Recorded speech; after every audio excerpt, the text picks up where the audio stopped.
네, 전 박상훈이라고 합니다.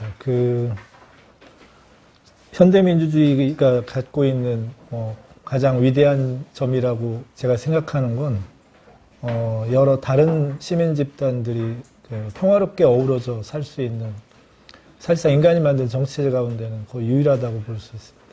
오늘 구성원들 이렇게 보니까 조금씩 삶의 색깔들이 좀 다른 분들이 모여서 오늘 그 민주주의에 대한 이야기를 하는 것도 그런 점에서 좀 가치가 있다는 생각을 좀 하면서 이제 이야기를 시작할까 합니다. 마키아벨리의 편지라는 이 제목도 그냥 넘어가기보다 한마디만 좀 하면, 마키아벨리는 보통은 성경 다음으로 많이 팔리는 책을 낸 저자로 유명합니다. 사실 국내에도 마키아벨리의 군주론만 제가 번역본을 대충 세보니까 한 30종이 훨씬 넘어서고 거의 매년 새 번역판이 나온다고 할 정도인데, 마키아벨리는 그 사람 책만이 아니라 마키아벨리를 소재로 한 실용서들이 굉장히 많습니다. 그래서 CEO를 위한 마키아벨리, 하여튼 이런데 이 사람 자체가 다양하게 해석될 수 있는 아주 오묘한 측면을 가진 사람이기도 한데, 이 사람 이름이 들어가서 책이 된 대표적인 건 마키아벨리안, 드림 오브 마키아벨리? 아마 이런 책 제목이 하나 있습니다. 그러니까 마키아벨리의 꿈? 이런 제목인데, 마키아벨리가 죽기 전에 자기 친구들이 이제 일종의 병문안을 왔을 때 이제 자기 꿈 이야기를 한 게 아주 굉장히 유명합니다. 그래서 꿈에 보니까 이제 지옥의 사자가 사람들을 누군가는 천당으로 데려가고 누군가는 지옥으로 끌고 가더라. 근데 어디 지옥으로 끌고 가는 사람들을 보니까 이게 좀 기품이 있어 보이는 사람들을 이제 지옥의 사자가, 저승사자가 이제 끌고 가는 걸 보고, 저 사람들은 누구냐고 물으니까 저 사람들은 신의 뜻을 인간에게 알려준 죄로 이제 지옥에 가는 플라톤, 아리스토텔레스, 키케로 이런 사람들이라고 그럽니다. 그러면서 이제 저승사자가 마키아벨리, 당신은 어디를 가고 싶소? 천국하고 지옥 가운데 선택하라면, 마키아벨리가 내 꿈속에서 그 친구한테 내가 이렇게 말했지 하면서 저 현자들과 토론할 수 있다면 난 저 사람들이 가는 지옥에 따라가고 싶다. 이게 이제 마키아벨리의 꿈이라고 하는 걸 소재로 된 책도 있고, 마키아벨리의 편지는 굉장히 유명합니다. 영어로도 이제 마키아벨리가 쓴 편지를 모아놓은 게 아주 굉장히 두꺼운데, 우리도 옛날에는 서간문학이라고 하는 게 있었어요. 그래도 아마 여기 계신 분 옛날 어른들께 편지하면 부모님 전상서, 조석으로 날씨가 이런데 기체후 일양 만강하옵시고 이런, 우리도 옛날 나름의 이제 서간의 형식 같은 게 있었는데, 서양 서간문학에서 마키아벨리의 편지가 꽤 유명합니다. 이 사람은 문장이 굉장히 좋은 걸로 아주 유명한데, 자기 문장을 스스로 가리켜서는 페트랄카 이후에 최고의 문장가는 나다 이렇게 할 정도로 아주 자신만만했던 사람이어서 편지도 굉장히 유명합니다. 아마 이걸 이 시리즈를 만드신 분은 마키아벨리가 열었던 다소 열정적이면서도 인간의 현실을 깊이 이해할 수 있는 정치관을 연 것 때문에 아마 마키아벨리의 편지라고 했을 텐데, 실제 마키아벨리의 편지도 좋다, 이런 얘기를 이제 하면서 이야기를 할까 합니다. 자, 먼저 저자에 대해서 좀 생각해 볼 텐데, 이 데이비드 런시만이라는 사람을 한마디로 말하면 영국의 지식인 이 가문 가운데 가장 유명한 가문이라고 볼 수 있습니다.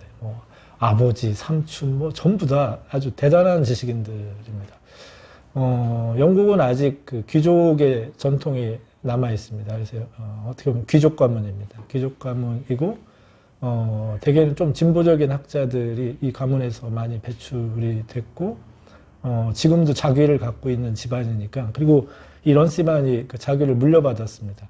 그러니까 이 집안 자체가 아직도 자기가 있는 집안이니까 집안 자체는 어렸을 때부터 공부를 아주 잘했던 사람들이 이제 가문이라고 생각하시면 되고, 그래서 영국은 뭐 전형적인 경로가 있습니다. 하나는 이제 대학보다 중요한 건 우리식으로 말하면 고등학교를 어디 갔는지가 굉장히 중요한데, 이튼 스쿨이라고 그러면 영국을 아는 사람들은 되게 다 압니다. 뭐 케인즈도 다 이튼 스쿨 출신들이고, 고등학교를 이런 퍼블릭 스쿨을 나와야, 우리식으로 말하면 이게 사립고등학교인데 그 친구들은 영어로 이제 아주 약간 좀 권위 있는 표현으로 그렇게 쓰는 것 같은데, 그 중에 아주 최고의 고등학교를 나왔고, 대학은 이 집안 전체가 이 캠브리지라고 하는 대학에 이 집안 가문이 대부분 캠브리지 출신들입니다. 그래서 하여튼 이튼과 캠브리지를 나왔다고 그러면 아유 뭐 공부는 아주 잘하는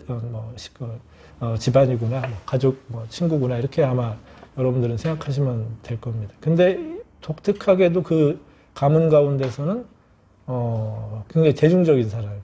그래서 책도 대중적으로 많이 쓰고 팟캐스트를 하는 걸로 아주 유명합니다. 팟캐스트에 그러니까 서양 지식인들 가운데 1급 지식인들을 하고 대담하는 형식의 팟캐스트를 해서 아주 유명한, 달리 말하면 참여적 지식인이라고 볼 수 있고, 전체로는 굉장히 좀 진보적인 어떤 이 관점을 가지고 영국이나 세계 문제를 다루는 사람입니다. 되게 재밌게도 이 사람이 박사 논문이나 초기 전공은 국제정치에 조금 가깝습니다. 근데 국제정치를 보통 미국식 제도나 기업 그런 쪽을 한 게 아니라 9.11 이후에 국제정치의 중요 개념이 어떻게 달라지고 있나, 그러니까 약간 좀 국제정치지만 약간 사상사적인 주제를 다뤘기 때문에 이 사람이 그걸로 학자의 직업 세계에 들어왔지만, 이 사람이 지금 쓰고 있는 글들은 그냥 어느 분야든 상관없이 씁니다. 그러니까 이게 참 어느 자기 학문 분야의 좁은 연구 주제를 다루기보다는 철학과 사상사의 기반을 갖고 있기 때문에 어떤 주제를 내놔도 책을 쓰는 사람이다, 이렇게 알아두시면 좋겠습니다. 나이는 저보다 3살 어리더라고요. 근데 이들 나라들은 좀 지식인들이 일찍 글을 쓰고 일찍 그걸 합니다. 왜냐하면 어렸을 때부터 그런 분위기에서 자랐기 때문에. 우리는 어떻게 보면 이제 해방 이후에 빠르게 대중교육 체제를 자리 잡았기 때문에 우리가 군대도 갔다 와야 되고 다 끝나고 나면 학문이라고 하는 직업 세상에 나오는 게 이들보다는 훨씬 좀 늦은 문제가 좀 있습니다. 그런 점을 고려하면 이 시대, 이 나라의 기준으로 보면 젊다고는 더 볼 수 없는 사람이라고 볼 수 있습니다. 아마 이제는 영국의 지식계의 학장급 정도 되는 그런 사람이라고 이렇게 이해하시면 되는데, 우리는 조금 아이들을 좀 어리게 키우는 편이지 않습니까? 일찍부터 아이들이 독립심이나 가정으로부터 독립하는 이런 걸 별 권장하지 않는 사회 분위기여서 그렇지, 이 나라에서는 이 정도 나이와 경력이면은 거의 지도적 어떤 역할을 하는 사람이다, 이렇게 알아두시면 좋겠습니다. 저는 이 사람 책에 국내에도 후마니타스에서도 번역이 한 권 돼 있고, 번역이 안 된 책 가운데, 이 사람 책 가운데 가장 유명한 건 그냥 팔로틱스라고 하는 아주 대중적인 책입니다. 근데 그 책이 아주 많이 팔렸고, 그 책의 안에는 세계적인 포스터 작가가 이 책 안에 디자인도 해서 아주 유명한 이 책인데, 저는 그 책이 아주 재밌게 봤습니다. 근데 그 책의 주제는 토마스 홉스입니다. 토마스 홉스를 주제로 왜 시리아는 전 세계에서 가장 비극적인 나라가 됐고, 덴마크는 왜 많은 사람들이 가까이 가고 싶고 또 가장 행복하다고 여기는 나라가 되었나, 이걸 홉스를 주제로 설명을 한 부분이 사실 그게 굉장히 재밌습니다. 그래서 저도 그 책을 국내에서 좀 번역해서 소개하면 좋겠다고 싶어서 후마니타스를 통해서 문의를 해봤더니 그 출판사에서 그게 큰 시리즈인데 그 시리즈 전체를 사지 않으면 안 팔겠다고 그래가지고 안타깝게도 그 책이 좀 소개되면 좋겠는데 재정 문제로 어디 큰 출판사가 돈이 좀 있으면 그걸 사서, 왜냐하면 가장 기본적인 개념들을 한 권씩 쓰는 겁니다. 예술, 뭐 정치, 뭐 문화, 누구는 자본주의, 뭐 누구는 국가, 뭐 이렇게 다루는 내용이, 거기에는 뭐 인문사회과학 주제만이 아니라 무슨 음식에 대한 것도 있고, 그래서 아마 다루기는 좀 어렵긴 할 텐데, 그 책은 토마스 홉스라고 하는 사상가를 통해서 정치의 문제를 아주 멋지게 설명한 거라면, 이 양반이 민주주의를 주로 다룰 때는 토크빌이라는 학자를 주로 많이 다룹니다. 그래서 그 토크빌이라는 사람의 이야기를 먼저 좀 잠깐 하면서 이야기를 할까 하는데, 토크빌은 현대 민주주의에 대한 가장 위대한 관찰자라고 보통 불립니다. 1830년 영국에서는, 자기 나라인 프랑스에서는 1789년 프랑스 혁명이, 이제 그게 이 강원파의 대립이 끝나서 이제 소위 자코뱅이 무너지고 난 다음에 소위 말해서 필립이라고도 부르고 루이 왕이라고 부르는데, 루이 필립이라고 하는 사람이 이제 7월 항정을 엽니다. 그러니까 간단히 말하면 민주화가 되기 전에, 혁명은 나폴레옹을 끝으로 이제 저물었지만 다시 왕정복구가 된 상황에서 그 7월 항정은 끝날 거라고 믿었습니다. 그래서 프랑스도 민주주의는 하지 않을 수 없을 것 같다라는 확신을 가지고 어딜 가냐면 미국을 갑니다.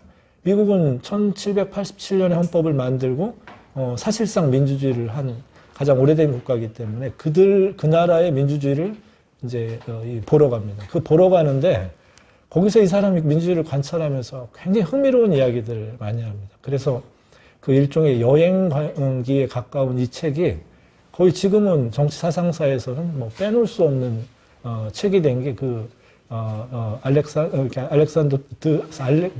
알렉시 드 토크빌이라고 불리는 이 사람의 미국의 민주주의입니다. 거기서 이 사람의 민주주의에 대해서 한 말이 너무 멋진 말이 하나 있습니다. 뭐냐면 군주정이나 귀족정에서 사람들은 쉽게 생각하면 신체는 복종해도 정신과 영혼은 복종하지 않아도 어떻게 보면 자신의 지배자에 대해서 마음으로부터의 존경을 하지 않아도 되는 체제인 반면, 민주주의에서는 나랑 생각이 다른 사람의 마음을 지배하고자 하는 욕구를 시민들이 피하기가 너무 어렵다. 이게 이 토크빌이 미국 민주주의에서 본 아주 중요한 관찰이라고 봅니다.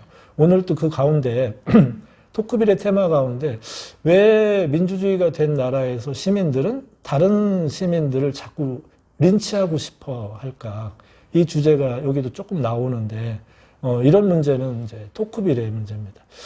이번 지금 이 작품도 보면 가장 이 책을 그래도 좀 설명하라고 만약 한다 그러면 이 책의 가장 중심적인 사람은 홉스도 물론 있고 플라톤도 있고 하지만 가장 중요한 보이지 않는 판단의 준거는 토크빌이라고 부를 수 있습니다. 그래서 혹시 이 책에서 흥미를 가지시면 플라톤과 이제 한번 좀 살펴보기로 하겠습니다.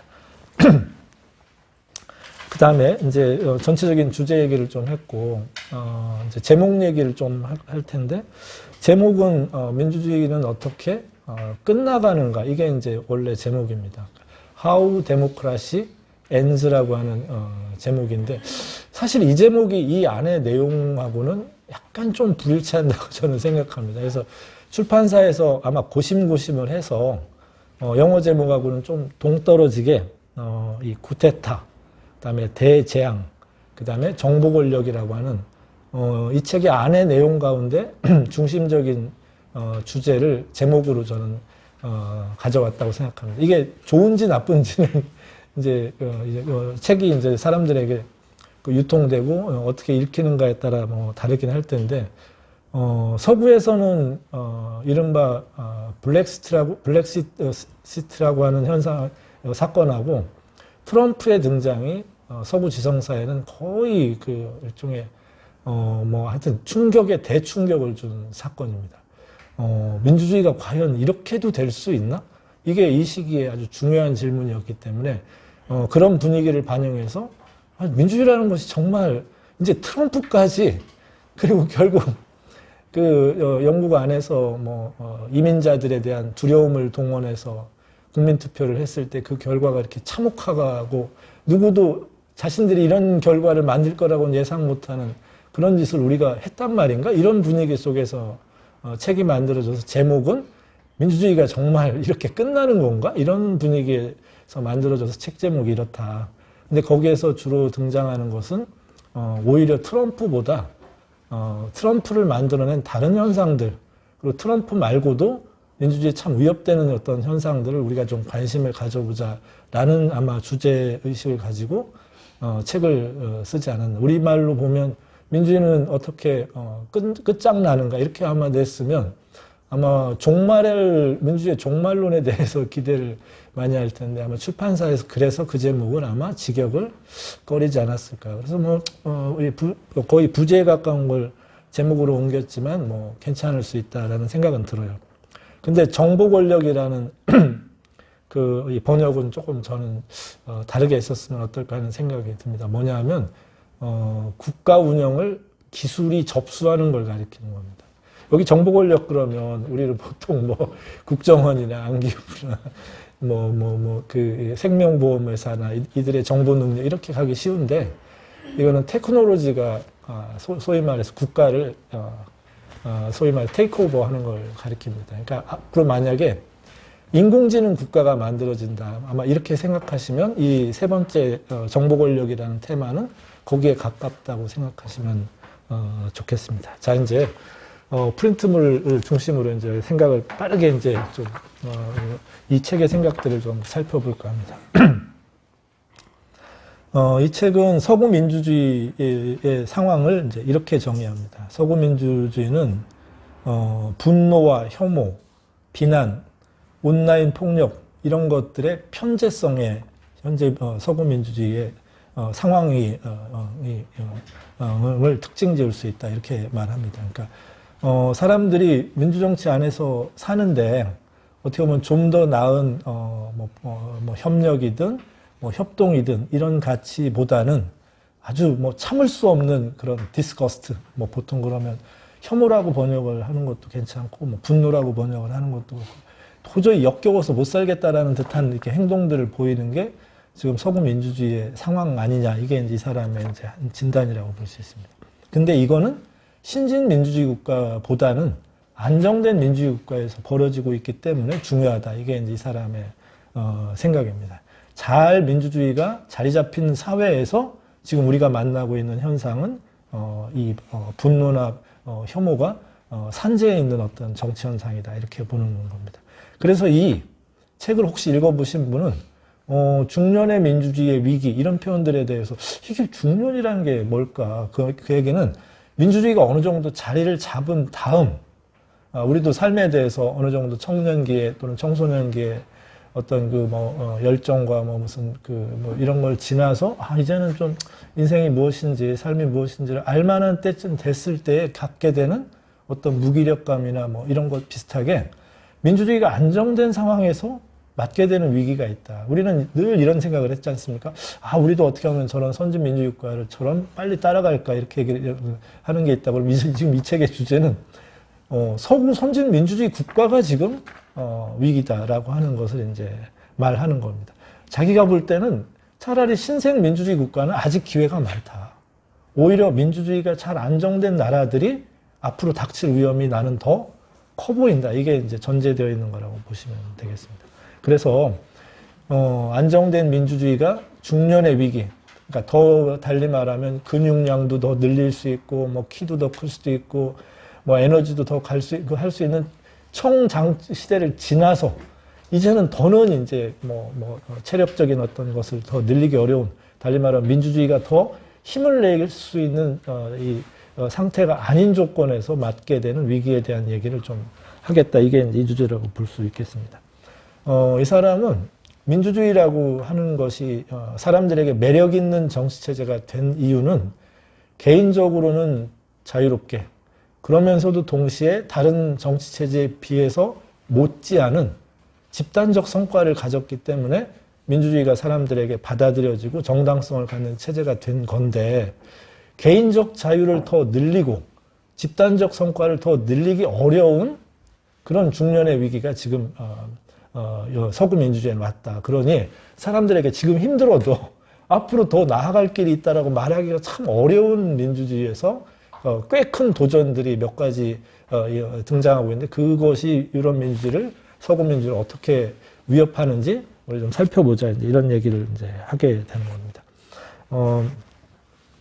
아마 정체성 정치라는 말 들어보셨을 것 같은데 정체성 정치는 여기서 말하는 집단적인 성과랑은 좀 충돌하는 개념이라고 볼 수 있습니다. 그 전에는 뭐 일하는 사람들, 급여를 받아 사는 사람들, 우리는 보통 노동 문제라고 하지 않습니까? 노동자들의 열정과 헌신이 민주주의 체제에 들어와서 뭐 시민권도 얻고 그들도 정당을 만들고 그들도 정치 운영에 영향력을 미치고 하는 어떻게 보면은 일하는 사람도 뭐 성격에 따라 뭐 무슨 노동시장의 특성에 따라서 많이 다르지만 그들이 그래도 그 넓게 연대하는 것이 집단적으로 가져다준 평등화의 효과 같은 걸 주로 많이 다뤘다면 정체성 정치는 그렇게 여러 이 다른 차이나 다름이 서로 엮여서 집단적인 효과를 만드는 게 아니라 왜 내가 다른 사람들의 어떤 열정에나 이런데 내가 왜 나를 버리고 그 열정에 나도 왜 헌신해야 되냐. 나는 나의 그 정체성에 근거한 주장과 요구를 굽히지 않겠다. 이게 이제 정체성 정치의 이제 문제고 지금 미국 사회에서도 좀 중도 진보파들이 미국 사회가 지금 너무 이 작은 단위의 뭐 성적 정체성, 인종적 정체성, 문화적 정체성 이걸 너무 이 과도하게 내세우면서 소위 말해서 진보적 연대가 자꾸 어려워지는 것에 문제를 얘기할 때 이 정체성 정치라는 말을 많이 하거든요. 그러니까 정체성 정치가 부각된다는 얘기는 그전처럼 서로 뭐 성별, 뭐 인종적 또는 계급적 또는 뭐 무슨 이 학벌이나 이런 뭐 학연, 지연 이런 것들을 가로질러서 넓은 집단적 효과를 나는 것들이 점점 서구가 어려워지고 있는 것을 이제 말한다. 정체성 정치 그러면 그렇게 이해하시면 됩니다. 영웅 숭배는 개인적인 그런 것이 개인적인 게 약해지면 누군가가 이 사회의 여러 문제를 구원해 주기를 바라는 이런 현상들이 생기는 것을 이제 영웅 숭배라고 하는데 지금 서구의 민주주의는 그 전에 가졌던 개인의 어떤 자유와 그다음에 집단적으로는 서로 다름에도 불구하고 연대하고 협력하면서 사회를 조금 더 공동체적으로 변화시키는 이 에너지가 이제 줄고 있다라고 하는 걸 이제 이 두 표현으로 말한 거라고 보시면 됩니다. 또 한 가지는 포퓰리즘입니다. 유럽도 민주주의가 잘 안정될 때는 노사관계와 정당 정치와 의회 정치를 통해서 민주주의가 좀 더 자유롭고 평등한 사회를 만드는데 효과를 발현했다면 이제는 그런 노력이 이제 의심받고 불신받고 뭔가 이거 우리 지금 이 체제의 문제는 저 특권 집단들 더 정치가들이 지들만 배불리는 뭐 이런 것 때문이 아닐까라고 하는 운동 형태의 정치가 이제 유럽도 많아지고 있습니다. 그래서 유럽에 정당 이름에 자유나 민주자가 들어가면 많은 경우 극우 정당입니다. 극우 포퓰리즘 정당입니다. 다른 사회적인 내용에 그게 들어가지 않고 유럽식 그 개념에서는 자유나 민주 이런 말들이 들어오면 저 정치 집단들로부터 우리의 자유를 뺏어와야 돼. 저 정치 집단으로부터 진정한 민주를 우리가 쟁취해야 돼. 이런 포퓰리즘적 언어랑 이렇게 잘 만나 있습니다. 그래서 이 포퓰리즘이 반민주적이지는 않습니다. 민주주의의 그 중심 내용 가운데 하나는 포퓰리즘이 있는데 그 포퓰리즘이 갖는 어떤 뭐 그 아주 그냥 편협한 생각, 지나치게 다른 사람을 자극하거나 또는 이렇게 그 선동적인 요소들을 민주주의가 잘 길들일 때는 민주주의가 이 포퓰리즘의 긍정적인 에너지를 통해서 발전하지만 이제 민주주의가 그 포퓰리즘을 길들이기는커녕 포퓰리즘에 의해서 민주주의가 공격받게 되는 이 상황도 이제 이 서구의 한 상황이라고 합니다. 그래서 사람들 사이에서 민주주의를 거부하지 못합니다. 아마 오늘날에는 누군가에 대해서 너 저기 뭐 자유주의에 반대하니? 뭐 나는 사회주의 너는 사회주의자니? 뭐 이렇게 묻는 건 상관없는데 너 비민주주의자지 이거는 말이 안 됩니다. 민주주의는 지금은 누구나 다 강력한 정당성을 갖는 누구나 다 민주주의 잘하고 하는데 그 민주주의의 형식이나 틀 안에서 개인의 자율성이나 어떤 자유주의 어떤 그 이 가치나 이런 것들이 쉽게 손상받는 문화적인 현상이 그게 포퓰리즘을 통해서 이제 더 자주 드러나는 겁니다. 언제까지 우리가 이민자들을 위해서 뭐 민주주의를 그들에게 바칠 것이냐, 우리들을 위한 민주주의는 어디 간 거냐, 뭐 이런 식의 질문들이 이게 포퓰리즘적 어떤 이 언어라고 이제 볼 수 있기 때문에 이 과정이 되면서는 이제 어떤 정치 사안을 둘러싸고는 서로 대화하기가 어려워집니다. 똑같은 사실이라고 하더라도 정치적인 견해에 따라서는 이제는 서로 공유된 지식을 갖고 있지 않는, 그래서 이 사람 말대로 하면 이게 마치 민주주의가 귀머거리 집단들 사이의 대화처럼 서로 알아먹을 수 없는 언어들을 가지고 지금 이제 이 사회를 분열시키고 있다. 이게 이제 이 시대의 한 상황 같은 겁니다. 나는 이걸 지금 이 선진 민주국가라고 불리고 많은 후발 국가들에서 이런 민주주의를 우리도 이제 빨리 만들고 싶다라고 하는 그 모델이 된 그 선진 민주주의 국가가 오히려 선진적이다라고 하는 이유 때문에 더 종류가 다른 위기를 겪고 있는 것에 대해서 내가 다뤄보겠다라는 이제 주제가 되겠습니다. 그다음에 이제 이 책의 뭐 중요 주장은 많은 사람들이 트럼프가 등장했을 때 이거 이러다가 진짜 1930년대 나치나 뭐 파시즘처럼 되는 거 아닐까? 이러다가 또 뭐 무슨 저기 헝가리에 뭐 무슨 정치 지도자가 늘 맨날 이렇게 쉽게 생각하면 막 이 뭐 정적을 제거하는데 아주 이 힘을 발휘하니까 이러다가 이게 군부가 또 등장하는 거 아닐까? 그러니까 30년대는 전체주의의 시대고 70년대는 군부 독재 시대라면 그런 시대로를 염두에 두고 민주주의가 저렇게 되는 것 아닐까는 많은 사람들이 그렇게 생각하는데, 그렇게 하면 진짜 민주주의가 어떤 위기를 처하고 있는지를 못 본다.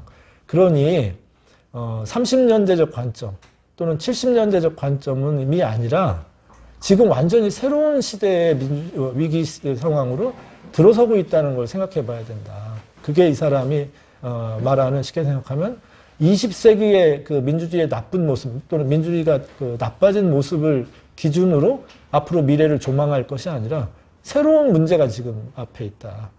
이것을 강조하고 싶다는 이야기입니다. 그래서 민주주의가 어떻게 무너지느냐라고 나한테 물은다면 그거는 과거와는 다른 방식일 거라고 난 답하겠다. 그리고 이 책에서 좀 자세히 살펴보겠다.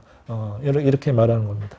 그러면 그 상황에서 민주주의가 어떻게 무너지는지를 알면 민주주의를 구제하는 방법도 있지 않겠냐. 당신의 해결책은 뭐냐 그러면 솔직히 난 잘 모르겠다. 그렇지만 해결책은 못 내겠지만 지혜나 교훈은 나는 줄 수 있지 않을까 하고 이 책을 쓴다. 그러니까 민주주의를, 지금에 있는 민주주의를 더 잘 이해하고 민주주의가 어떻게 약해지는, 민주주의의 약점이 무엇인지를 좀 더 잘 이해하는 것으로 이 책을 읽어도 훌륭하다. 이 책의 맨 마지막 결론에 나오는 뭐 실용적 권위주의 또는 뭐 그 최선자들 또는 지식인들에 의한 뭐 지배, 그러니까 일종의 이제 현대판 플라톤의 철인 정치 같은 거죠. 뭐 또는 이런 이것이 보통의 서평에서는 많이 얘기되지만 그것보다 민주주의가 어떻게 어떤 부분에서 강하고 어떤 부분에서 약한지를 오히려 나는 더 많이 말해보고 싶다가 저는 이 책에 에서 우리가 좀 더 관심을 갖고 들여다볼 일 아닐까. 민주주의 미래가 뭔지에 대해서 또는 민주주의가 뭐 만약에 여러 문제점이 있다면 대안이 뭐지? 이렇게 묻는 것에 너무 성급하지 말고 민주주의가 앞으로 닥치게 될 위기 상황들을 더 깊이 이해하는 기회로 이 책을 읽어도 좋겠다, 이런 생각을 좀 합니다. 자, 그럼 새 위험, 이 책 제목이기도 한 새 위험을 좀 살펴보면, 하나는 이제 이 꿈이다, 구테타라고 번역을 물론 했지만 꼭 국가가 전복되는 구테타만이 있는 건 아니다. 이 사람이 이제 이것이 이 쿠비라고 하는 쿠라고 하는 이걸 이제 이 한 주제로 이제 내세운 거라고 볼 수 있는데, 안정된 민주주의란 뭐냐? 간단히 말하면 폭력적 정변은 막을 수 있는 나라입니다. 우리도 아마 여러분 어떻게 생각하십니까? 우리가 군부 구테타가 성공할 것 같습니까? 저는 불가능할 거라고 생각이 납니다. 그 정도는 우리도 이제 넘어선 수준이 된 겁니다. 그러니까 민주주의가 적어도 절차적으로 쉽게 전복되지 않는 정도의 안정기에는 접어서 들었는데 신기하게도 그 안정기에 새로운 위험이 기다리고 있다는 걸 지금 이제 말하는 겁니다.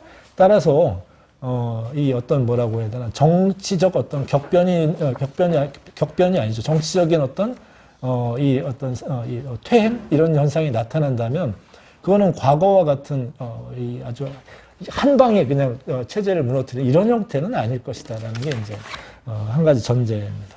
그러면서 이 시대에 그런 것을 말하는 게 음모가 아니라 음모론의 시대이기 때문에 음모는 전복을 합니다. 실제로 음모가 성공하면. 근데 음모는 성공하기 어렵지만 음모론이 민주주의를 위험하게 만들 수 있는 시대가 된 것이 이제 이 시대의 특징이기 때문에 그런 폭력 정변에 의한 일거의 체제가 붕괴되는 양식이 아닌 다른 방법의 민주주의가 약해지는 걸 이제 살펴봐야 된다는 겁니다. 그 다음에 대재앙이라는 건 여기서 무엇을 뜻하냐면 뭐 기후변화, 뭐 핵전쟁, 그리고 우리가 지금 경험하고 있는 뭐 팬데믹 같은 전염병 이런 상황인데 이게 왜 문제냐? 이런 상황이 닥치면 사람들이 민주주의에서 해결책을 찾지 않게 된다는 겁니다. 그러니까 민주주의를 갑자기 잊어버려 버리는 겁니다. 민주적으로 우리가 세워놓은 어떤 권리의식, 어떤 규범, 가치 이런 게 어느 날 갑자기 이 상황 앞에서 아무 의미 없는 일이 되는 겁니다. 달리 말하면 대재앙은 민주주의가 좋다 나쁘다를 따질 여지가 없는 완벽한 실존적 위기 앞에 인류가 그냥 적나라하게 서보게 되는 어떤 상황이라고 이제 볼 수 있겠습니다. 이럴 때는 민주주의라는 것이 어느 날 갑자기 우리 의제에서 그렇게 중시되지 않게 되는 걸 이제 가리키게 됩니다. 이게 이제 대재앙이 뜻하는 겁니다. 이게 정치랑 무관한 얘기 아닌가? 그런데 이 사람이 말하는 건 정치의 이 존재가 갑자기 눈앞에서 사라지게 되는 어떤 이 상황. 그게 이제 이 기후변화, 핵전쟁, 그리고 이제 다른 여러 형태의 이제 대재앙을 이제 말하는 겁니다. 세 번째는 아까 제가 번역이 조금 이렇게 정보 권력보다는 조금 다르게 하면 어떨까 싶은 거는 원래 뜻은 기술이 국가를 접수하는 걸 뜻한다는 걸 이제 말씀드리고 싶습니다. 이 기술이 국가를 접수하게 되면 민주정치는 느리게 하고 스스로를 돌아보게 하고 그다음에 가끔 이게 이 앞선 행동에 대해서 지난번 내린 그 결정이 별로 안 좋았네 그럼 후회도 하면서 자기 교정을 하는 아주 느릿느릿한 게 민주주의의 장점이고 특징인데 이 기술이 접수한 국가는 가속주의적인 가치가 이제 지배하게 됩니다. 그러니까 민주정치가 도저히 따라잡을 수가 없는 방법으로 국가 운영이 이제 되는 상황을 이제 가리킵니다. 근데 이게 왜 그래도 정보 권력이라는 번역이 완전히 틀리진 않았냐면 그거를 운영하는 사람들이 문제라는 겁니다. 왜 트럼프가 아니라 저커버거냐? 저커버거는 바로 그거를 지배하는 사람이기 때문에 그 사람이 아마 기업 운영이나 어쨌든 세계의 어떤 정보의 소통이나 이런 데는 엄청난 인류 발전에 기여를 했겠지만 정치적으로는 무책임한 사람일 수밖에 없는 이 문제. 그런 사람들이 만약에 정치를 하게 되는 것 또는 이 사람이 걱정하는 거는 그런 사람들을 정치가 닮아가려고 하는 것. 대표적인 여기에 이제 마크롱 같은 사람이 이 자기를 이제 저커버 같이 되고 싶은 이런 열망을 드러낼 때마다 저자가 이제 깜짝깜짝 놀라는 거죠. 정치는 정치답게 해야지 왜 저커버거가 되려고 이제 하느냐 이런 게 이제 전제되어 있는 거라고 이제 보시면 되겠습니다. 자 그리고 이 책의 이제 맨 마지막은 민주주의의 대안으로 실용적 권위주의 괜찮지 않느냐 이게 꽤 얘기가 많이 나왔었습니다.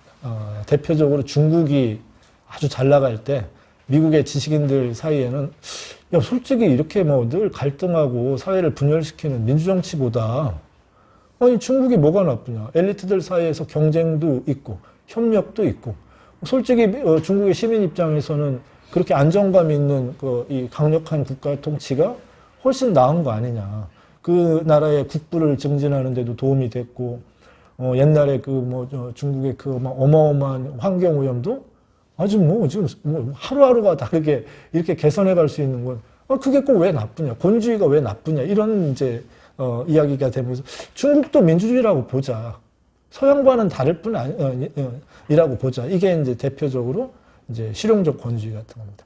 개인의 자유는 적어도 정치적으로 조금 양보하더라도 중국이 필요로 하는 변화는 빨리 이 다소 권위주의적인 공안 통치나 공산당 통치를 통해서 다소 그걸 빨리 성취할 수 있는 게 낫지 않을까? 이런 것도 왜 문제냐라고 이제 말하는 사람들이 생긴 겁니다. 우리도 이 비슷한 체제를 경험을 했습니다. 한국적 민주주의라는 말이 딱 정확히 그런 말입니다. 아니, 물론, 이념과 계층이 중심이 되는 민주주의가 그게 좋긴 한데, 아니, 이렇게 가난한 나라에서 남북 대치 상황에서 우리가 바로 선진국처럼 못하지 않느냐. 그러니, 민주주의의 가치는 받되, 그러나 한국적 상황을 고려해서 국가보안법도 있는 민주주의, 하자. 이런 비슷한 태도가 일종의 이제 그 실용적 권위주의라고 부를 수 있고, 혹자는 이걸 경쟁적 권위주의라고도 부릅니다. 그러니까 선거 경쟁은 없는 게 아닌 민주주의라고도 부르고, 아까 말씀드린 대로 비자유주의적 민주주의, 개인의 자유나 시민권은 조금 양보하더라도 국가적 목표를 좀 더 빨리 달성하는 이런 개념으로 이제 이 실용적 권위주의라는 게 포퓰리즘적인 선동 정치보다는 이게 낫지 않느냐. 그리고 이 책의 저자는 아마 꽤 호소력은 있을 거라고 본다. 특히나 후발 민주주의 국가들. 아마 아프리카가 곧바로 서구처럼 보편적인 합리성이나 이성의 기반을 둔 그런 의회 정치나 정당 정치나 이런 게 자리 잡기는 사실 만만치 않을 수 있지 않습니까? 그런 데서라면 아마 그런 대안이 설득력을 가질 것이다. 그런데 이 사람이 볼 때 이거는 민주주의의 대안이 될 수 없다. 민주주의의 어떤 패러디나 무슨 약간 이 코믹판은 될 수 있을지 몰라도 이걸로 민주주의의 위기가 이걸로 대체될 수 없다. 이제 이런 주장을 하는 거고, 아니 그 시민들 솔직히 정치에 대해서 뭘 아냐. 대부분 연예인에 대해서나 관심 있고 쉽게 생각하면 요즘 나오는 신상에 대해서 관심 있고 사람들 이러저러한 그 사생활을 이렇게 들여다보는 거에 재미가 있지, 공익과 또는 공공정치의 그 복잡한 내용을 알지도 못하는데 그들 모두에게 민주주의를 맡기다 보니까, 평등하게 그들의 역할을 하다 보니까 민주주의가 오히려 사기꾼들한테 맨날 당하지 않느냐. 그러니 좀 똑똑한 사람들에게 민주주의를 맡기는 것도 생각해보자라는 주장이 서구 사회에서 이제 많이 제기가 이제 되고 있습니다. 그래서 간단히 말하면 민주주의 운영을 보통 사람들의 무능력까지를 감수하면서까지, 보통 사람들의 무관심까지를 감수하면서까지 하지 말고, 자격이 좀 되는 사람들 중심으로 민주주의를 좀 어떻게 보면 조금 더 완성도 있게 운영해보자, 이런 주장이 소위 말해서 이제 이 현대판 철인 정치라고 부를 수 있는데, 그걸 여기서는 에피스토크라시라고 부릅니다. 근데 에피스토크라시는 에피스테메라고 하는 게 이게 이제 지식이란 뜻입니다. 에피스테메라고 하는 단어는 현대에도 에피스테모로지, 여기 들어가면 인식론 이런 단어들이 되지 않습니까? 근데 이게 그리스 말입니다. 옛날 사람들은 지식을 세 개로 나눴는데, 하나는 에피스테메가 있고, 다른 하나는 테크네가 있고, 다른 하나는 갑자기 생각이 프로네세스가 있습니다. 그래서 이 소위 말해서 법률적인 지식, 행정 절차에 대한 지식은 기술적 지식이라고 부를 수 있고, 그건 테크네라고 이제 말하는 분야고, 정치가들이 모든 문제가 다 법제화가 가능하고 제도화가 가능한 건 아니지 않습니까? 대개는 만나서 어떻게 보면 비공식적인 대화도 필요하고 타협도 필요하고 이런 걸 일종의 실천적 지식이라고 부를 수 있는 게 그게 프로네세스입니다. 요즘에 인문학 강의 때 이제 자주 나오는 게 그 프로네세스고, 이게 라틴어로 옮겨간 게 이제 소위 프루던스라는 단어의 이제 어원이 되는 그건데, 그거 말고 과학적이고 이성적인 지식을 가리키는 말이 에피스테메입니다. 그러니까 철학의 다른 말이라고 봐도 상관없는 단어가 에피스테메인데, 그런 약간 이 사회에서 공익이 무엇인지를 이해할 수 있는 능력을 가진 사람들이, 그게 에피스테메를 가진 사람들이 통치하는, 그걸 에피스토크라시라고 불러서 그 민주주의, 그런 체제로 현재 민주주의를 이제 대체하자라고 하는 주장이 있습니다. 이 주장은 과연 정의로운가, 이제 이 문제를 이제 따지는 건데, 말도 안 된다는 거죠. 지식인들도 실수할 수 있고, 윤리적으로 규범적으로 이 소위 말해서 이 철학을 아는 사람이 더 잘 안다고 볼 수 없다라는 건 아주 유명한 말이 있습니다. 토마스 제퍼슨이 농부하고 대학 교수에게 윤리적인 문제를 토론하게 해보자. 누가 더 도덕적일까? 제퍼슨은 농부가 더 도덕적이라고 그랬습니다. 이 편향에 덜 빠지고 자신의 견실한 경험에 기초를 둔 농부가 훨씬 더 도덕적이다. 그건 아마 톨스토이라는 사람의 문제의식하고도 같을 수 있는 그 주장일 텐데, 그런 관점에서 보면 꼭 지식을 많이 가진 사람이 더 나은 통치를 한다라는 건 그거는 말이 되지 않는다. 그리고 민주주의는 시민들에게 자격 조건이나 시민들에게 능력을 기준으로 민주를 하는 게 아니다. 그가 설령 잘못된 의견을 가질 수 있다 하더라도, 그가 설령 편견을 빠질 수 있다 하더라도 인간이면 그 사람이 가진 공적 의견은 동등하게 가치가 있다고 믿는 체제이다. 그러니 그것을 다른 어떤 현자들의 체제로 대신한다고 해서 나아질 수도 없고, 그것이 결과가 나아지라는 보장도 없다. 앞서 귀족정은 다 현자들의 지배입니다. 귀족정이란 단어 자체가 에리스토크라시, 그러면 에리스토라는 뜻은 탁월하다는 뜻입니다. 귀족정은 탁월자들 아니겠습니까? 우리도 옛날에 어려서부터 양반 가문에서 교육받은 사람이 과거를 보고 해서 통치를 하는 거죠. 그들보다 평범한 보통 사람들에게도 동등한 시민권을 준 체제가, 그 민주주의가 나쁘지 않았다. 역사적인 성과로 보더라도 그게 못하지 않았다. 그런데 왜 이 지식을 가진 사람들에게 더 많은 목소리를 갖게 하는 체제를 우리가 지향할 이유는 경험적으로나 논리적으로 하든 건 동의하기 어렵다가 이제 되는 겁니다. 그리고 세 번째가 있는 게 이제 기술에 의한 지배인데, 아마 유발 하랄이라고 하는 사람의 주장은 여러분들도 아마 잘 아실 겁니다. 어느 순간 소위 말해서 기계가 또는 기술이 아니면 인공지능이 인간의 지능은 물론이고 인간의 능력을 넘어설 수 있는 그런 특이점의 단계를 넘어설 때가 있을 것이다. 그러면은 그때는 그야말로 인공지능에 의한 지배체제 가능할 텐데, 이거는 걱정이라고 말합니다. 그리고 이거는 논증하는 부분이 굉장히 재미있습니다. 그 논증하는 부분에서는 토마스 홉스입니다.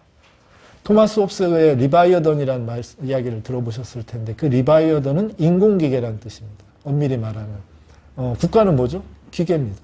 국가 안에를 들여다보면 정부조직법이 있고 각 부처를 관할하는 법체계들이 있습니다. 그건 사람들이 인격적으로 다루는 게 아니라 법률과 그 절차와 그 지식이 사회를 움직이는 인공지식, 이 기계 같은 게 이제 홉스의 리바이어던입니다. 근데 인간은 내가 하고자 하는 일을 국가를 통해서 하는 겁니다. 범죄자를 처벌하고 내 재산과 내 생명을 위협하는 사람에게 공적 규제를 함으로써 평화를 지키는 게, 그게 국가라는 인공기계를 만드는 방법 아니겠습니까? 그런데 그 기계의 권력은 공유할 수 있습니다, 우리가. 그리고 그 통치자는 갈아치울 수도 있습니다. 그런데 만약에 이 국가라는 인공기계 대신에 기술이라는 인공기계에 그걸 맡기게 되면 그거는 아마도 기업 국가가 될 것이다. 근데 기업 국가는 공유되기가 어렵다는 겁니다. 통제되기도 어렵다는 겁니다. 그래서 인간이 기계에게 자유를 주기 전에 어떻게든 문제가 되면 스위치를 끌 준비를 정치가 해야 된다라는 게 이제 이 세 번째 이야기의 주 테마입니다. 달리 말하면 인간이 기술에게 또는 그 기계에게 자유를 주는 선택을 어떻게 하면 피하는가 하는 건 실제 위협이기 때문이라고 합니다. 그러니까 아마 이 사람도 유발 하랄이나 여러 가지 지금 현재 인공지능의 발전 속도로 따지면 2020년 올해입니다. 많은 사람들이 올해는 이미 기계가 일종의 거의 유사 로봇처럼 근데 그게 빠른 사람들은 앞으로 20년 안에 그런 변화가 또 온다고 예측하는 사람들이 상당히 많은데, 이 사람은 그게 실질적인 위협이 된다라고 생각을 합니다. 그래서 이 문제에 대한 것은 당연히 민주주의의 대안이 될 수 없지만, 민주주의는 물론이고 인간의 문명 자체를, 인간의 실존 자체가 위협받을 수 있는 상황이 될 수도 있다는 건, 민주주의가 망하기 전에 인류가 먼저 망할 수도 있다는 그런 얘기를 통해서 이제 이 정치는 이거와 종류가 다른 인간 활동이다라는 걸 이제 말하게 되는 겁니다.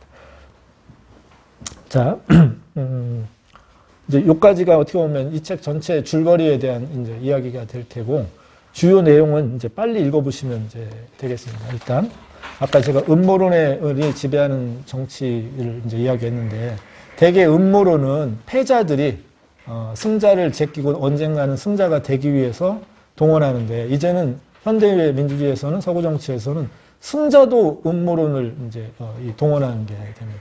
그 대표적인 개념이 딥 스테이트입니다. 이 스테이트라는 단어가 참 재밌습니다. 자연 상태도 스테이트입니다. 스테이트 오브 네이처고, 우리나라에도 아파트 이름에도 힐 스테이트도 있고. 그런데 이 딥 스테이트라는 단어도 되게 재밌습니다. 이 단어를 트럼프가 일종의 정치의 동원에 이제 쓰게 되면서, 딥 스테이트, 이게 뭐겠습니까? 자기가 버젓이 지금 스테이트를 통제하고 있는데 나를 위협하는 또 다른 어딘가에 숨겨진 이 소위 말해서 마쿠 집단들이 나를 위협하고 있다. 이게 딥 스테이트입니다. 트럼프는 지난 4년 내내 딥 스테이트를 입에 달고 다는 사람 아니겠습니까? 아이고, 대학의 지식인들이 전부 다 나를 어떻게든 무너뜨리려고 한다. 아이고, 뉴욕 타임즈하고 워싱턴 포스트가 우리식으로 말하면 이 기레기들이 나를 계속 공격하고 있다. 이게 트럼프판 딥 스테이트의 중요 내용 아니겠습니까? 그래서 딥 스테이트는 꼭 알아두시면 좀 좋은 편이라고 생각합니다. 현대 민주주의가 음모론적인 요소를 가질 때 국가를 운영하는 사람조차도 반대를 제압하기 위해서, 오히려 자신이 생각하는 이 권력을 더 강화시키기 위해서, 또는 지지자들을 자기한테 굴복시키고 순종하게 만들기 위해서 묘한 음모론을 불러일으키는데, 그 음모론의 상징적인 언어가 딥 스테이트라고 부른다는 걸 이제 알아두시면 좋겠습니다. 그러면서 그 트럼프가 대통령 취임사에서도 간단히 말하면 지금 미국 정치는 망했다. 그러니까 정치인들만 배불리는 정치를 하고 있는데 그들을 내가 그냥 두지 않겠다. 이게 이제 이 사람의 이제 이야기가 이제 되는 건데, 민주주의가 틀렸다고 말하지 않고, 그러니까 반민주주의를 말하는 게 아니라 민주주의를 저들 배신자들에게서 뺏어와야 되고 지켜야 된다. 이런 논리로 이제 묘하게 민주주의를 약화시키는 이제 논리를 이제 피게 되는 겁니다. 그러니까 민주주의의 구원자처럼 말하는 민주주의론, 이게 문제인 겁니다. 제가 뒤에서 말씀드리겠지만 이 책이 갖는 가치는 뭐냐면, 민주주의를 위기에 빠뜨리는 건 제가 마지막에 다시 강조하겠지만 반민주주의자 집단은 더 이상은 아니라는 겁니다. 그들을 제압할 정도는 충분히 됐는데, 민주주의를 잘못 이해하는 사람, 민주주의가 잘할 수 있는 것을 오히려 좀 무시하고 민주주의가 잘할 수 없는 방법으로 민주주의를 이끌려고 하는, 이게 민주주의를 더 위험하게 만든다는 게 이 사람의 아주 중요한 테마라는 걸 여기서 먼저 또 말씀드리고 이제 넘어가겠습니다. 그래서 중요 이들의 언설이 정당과 의회 또는 워싱턴을 공격하는, 아마 우리나라에서는 여의도를 공격하는 것처럼 그런 형태로 이제 나타나고 있는 것. 근데 신기하게도 이게 소위 말해서 국민들에게 권력을 갖게 해주겠다 하는데, 국민 대중이 힘이 세지는 게 아니라 결과적으로는 통치자가 더 힘이 세지는 역설로 이제 이어지는 문제를 이제 말하는 겁니다. 민주주의는 일종의 교전이 없는 이제 내전이라고도 부를 수 있는데, 이 내전이 평화로울 수 있는 거는 이런 포퓰리스트를 길들일 수 있었기 때문인데, 이 사람 질문하는 겁니다. 지금 가능할까? 지금 과연 포퓰리스트 운동을 민주주의가 제어하거나 그들이 갖고 있는 긍정성은 좀 수용하고 그렇지 않은 부분은 이렇게 컨트롤 해낼 수 있을까? 이게 이제 이 책의 이제 첫 번째 큰 주제라고 부를 수 있습니다. 그래서 이 사람이 말하는 거, 트럼프가 보여주는 여러 가지는, 야, 이제 민주주의도 함부로 운영될 수 있구나. 이걸 이제 트럼프가 보여주고 있는데, 어쨌든 트럼프가 뭐 악에 모여서가 아니라 다른 종류의 민주주의를 지금 하고 있는 게, 이게 이제 문제라는 겁니다. 과거의 민주주의는 의회가 왕과 군대와 싸우는 형식으로 이루어졌다면, 오늘날의 민주주의를 어렵게 만드는 것 중에 하나는 의회가 다루기 어려운 집단과 이제 이 싸움을 해야 되는 것. 그게 대표적으로 이제 국제적인 금융기구들 하고 소위 말해서 유럽연합인데, 이게 그리스의 그 2008년 사태를 이제 이 사람이 볼 때 그 핵심 성격은 여기에 있다라고 생각하는 겁니다. 점점 이제 그 나라 의회 밖에 힘들에 이제 자꾸 이렇게 제압당한달까, 이런 현상이 이제 자꾸 늘어나는 것. 그래서 이때 저도 몰랐는데 이 책을 보고 처음 알은 건, 그때 그리스의 금융위기 때, 그리스 사람의 20분의 1이 그리스를 떠난 거. 이게 참 아이러니한 일이라는 생각이 좀 듭니다. 옛날에 그리스가 2차 대전 이후에, 1차 대전 이후에, 서양 애들은, 이스트라고 부르면, 동이라고 부르면 동양을 가리키는 게 아니라, 터키, 그리스, 요쪽을 가리킵니다. 근데 이쪽은, 쉽게 생각하면, 과거, 지중해 중심의 문명이 무너진 다음에는 터키가 패자가 돼서, 그리스 사람도 터키에 많이 이제 살았습니다. 근데 1차 대전이 끝나고 나면 1차 대전은 무슨 원칙으로 전쟁이 이루어진 건 아시죠? 하나의 민족은 하나의 국가를 가져야 된다가 1차 대전의 일종의 민족주의 전쟁이 이제 1차 대전의 큰 특징 아니겠습니까? 그래서 터키에 사는 그리스 사람이 그리스로 돌아가고 그리스에 사는 터키 사람이 그리스로 가는 쉽게 생각하면 귀환이라고 하는 걸 서로 하게 됩니다. 근데 그때 제가 기억하기에 50만 정도가 귀환했습니다. 그리스로. 근데 그게 별로 좋은 경험이 아니었습니다. 왜냐하면 민족은 같을지 몰라도 종교가 다르기 때문에. 그래서 결국은 그 비극이 그리스의 초기 근대국가 형성 과정에 큰 상처로 남았는데 그게 50만 정도로 제가 책에서 옛날에 봤는데 이번 저기 때 50만이 그 나라를 떠나야 되는 현상이 된 거. 이거 참 재밌다는 생각이 듭니다. 민주주의 국가가 자신의 구성원들 가운데 20분의 1을 버려야 되는 상황이 되는 것. 이게 현대민주주의 또 하나의 큰 이제 위험일 수 있습니다. 또 하나는 새로운 사실이나 정보가 누적된다고 더 나은 판단이 만들어지기 어려운 상황.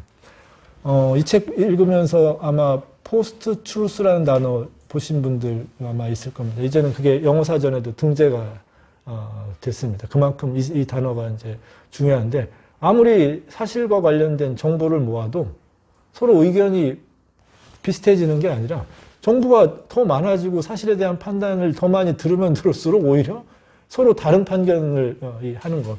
마치 우리가 한강을 사이에 두고 교대 앞에 시위대하고 광화문의 시위대가 똑같은 사실을 두고 완전히 다른 생각을 하는 것 비슷하게, 이게 이제 지금은 사실이 독점되는 문제가 있습니다. 그게 포스트 트루스입니다.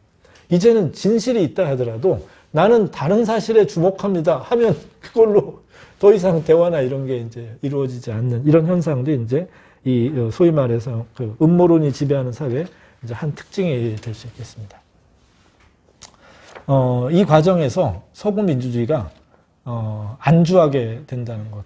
그 다음에 실패를 여러 번 이렇게 경험하면서도 이걸 근본적으로 어떻게 개선할 상황을 말하는 게 아니라 자꾸 면역이 생겨버리는 게 이게 중년기에 이제 서구 민주주의의 문제인 겁니다. 그래서 이 사람이 말하는 것. 민주주의 자체가 지금 갑자기 붕괴되는 이런 문제가 아니라 민주주의 형식 안에서 사실상 점진적인 쿠데타가 이루어지고 있는 것. 이것이 문제라는 것. 그러니까 쿠데타는 일거에 이루어지는 거 아니겠습니까? 쿠데타가 일어나면 어떤 상황이 벌어지죠? 일단 정당은 해산되고 노조가 해산되고 그 다음에 의회가 폐쇄되고 의원들이 잡혀가는 게 그게 쿠데타의 한 모습일 텐데 정당도 있고 의회도 있고 정치인들은 있는데 그 안에서 실질적으로 민주주의가 힘이 쪽쪽쪽쪽 빠지는 현상이 이제 지금 서구의 이 민주주의다. 그래서 자기는 좀비 민주주의라고 부르고 싶다. 이 대목에서 참 이게 왜 이 양반이 이런 단어를 선택했을까? 학자들은 보통 이게 이제 구경꾼 민주주의, 국민투표식 민주주의 이런 말 쓰는데 자기는 이제 좀비 민주주의라고 쓰고 싶다. 민주주의가 그야말로 실질적인 어떤 생명을 갖기보다는 진짜 어떤 맹목성을 갖는 그런 것으로 이제 이어지는 걸 이제 말하는. 그래서 이때는 나오는 민주주의의 대안이라고 나오는 것이 국민이 빼앗긴 통제력을 되찾아야 된다. 더 강력한 민주주의를 해야 된다. 국민이 직접 민주주의를 운영해야 된다. 근데 이게 희한하게도 이런 상황이 아까 말씀드린 것처럼 역효과가 발생하는데 그 역효과라고 하는 건 점점점 지식과 사실과 정보에 대한 통제 권한이 대중에게 있는 것처럼 보이는데 실제로는 그 반대 효과를 낳는 거라고 부릅니다. 이게 되게 재미난 표현인데 여기서는 이 책에서는 공약 쿠데타라고 번역을 했는데 그보다는 약속의 국가라는 게 더 좀 좋다고 봅니다. 그러니까 프라미스를 말하는데 그거는 내가 여러분들에게 빼앗긴 이 국가를 돌려드리겠습니다. 이게 이제 그걸 약속하는 이 쿠데타입니다. 그러니까 뭐 군부가 통치하겠습니다. 뭐 사회안보와 국가안보를 우리가 책임지겠습니다. 이게 아니라 여러분들에게 민주주의를 제가 되찾아 드리겠습니다. 라고 약속하는 희한한 그런 현상들이 생긴다는 겁니다. 그러니까 아마 여러분들 가운데는 뭐 직접 민주주의, 뭐 시민 정치, 뭐 이런 표현들이 그게 더 뭐 강한 민주주의를 가져오고 민주주의에 좀 그게 필요하지 않을까. 근데 이런 이제 관점에서는 크게 역설적으로 민주주의를 힘을 못 쓰게 만드는 요소가 된다라는 거. 그게 일종의 민주주의를 소수의 어떤 이 정치가들이나 정치 엘리트들이 이 독점하는 어떤 체제로 민주주의를 이렇게 단순화해 놓고 그걸 공격하는 것 같지만 실제로는 민주주의 자체가 공격받는 이런 문제를 이제 이 책에서도 아주 중요하게 다룬다는 걸 뭐 보시면 좋겠습니다. 또 하나 이제 여기 구테타의 개념 가운데 재밌는 거는 대통령의 행정명령이 갖는 문제점들을 이제 다루는 겁니다. 우리는 보통 선출직이 비선출직을 운영하는 것이 이제 핵심이라고 부르는데 여기서 비선출직을 선출직이 다룬다 할 때 그게 핵심은 그래도 삼권이 서로 견제를 하거나 또는 의회가 소위 말해서 비선출직의 운영에 이 기본 기준을 뭐 제시하거나 왜냐하면 민주주의 국가는 엄밀히 말하면 집행부는 정해진 거를 집행하는 게 그게 행정부 역할입니다. 그러니까 정하는 거는 그거는 입법부에서 하는 게 이제 민주주의 기본 원리일 텐데 입법부를 우회해서 행정권을 지휘하는 사람이 행정권 밑에서 되어 있는 군과 검찰 이런 사람들을 장악하게 되는 것이 이것도 한 문제라는 겁니다. 이게 두 번째 이 사람이 사실상 점진적 쿠데타의 또한 내용입니다. 그래서 이게 군대와 같은 국가의 강제 기구가 행정부의 명령에 의해 또는 대통령의 명령에 복종하는 현상이 이제 심화되는 것도 일종의 행정부에 의한 쿠데타라고 볼 수 있다라는 게 이제 이 사람입니다. 이게 우리는 아마 관료제의 역할이 영향력이 크니까 이게 조금 우리 사정에서는 조금 이제 다 맞는 얘기는 아닐 텐데 미국에서는 이게 지금 사실 굉장히 걱정을 이제 많이 하고 있는 겁니다.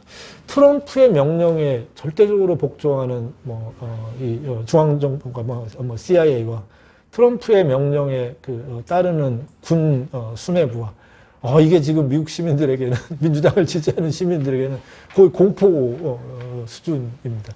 그래서 어떻게든 이 행정부 안에서 강권 기구들이 소위 말해 트럼프의 지위로부터 좀 이견을 말하게 할 수 있을까가 미국의 진보파 지식인들이 아주 엄청 신경을 쓰고 있는데 그거를 학문적으로 아주 멋지게 분석한 사람이 브루스 에커만이라는 사람이에요. 그래서 이 사람은 여러분들도 이름을 알아두시면 좋겠습니다. 이 사람 얘기의 요체는 미국은 이미 개헌을 한 번도 한 적이 없는데 미국의 헌정체제는 너무 많이 바뀌었다는 겁니다.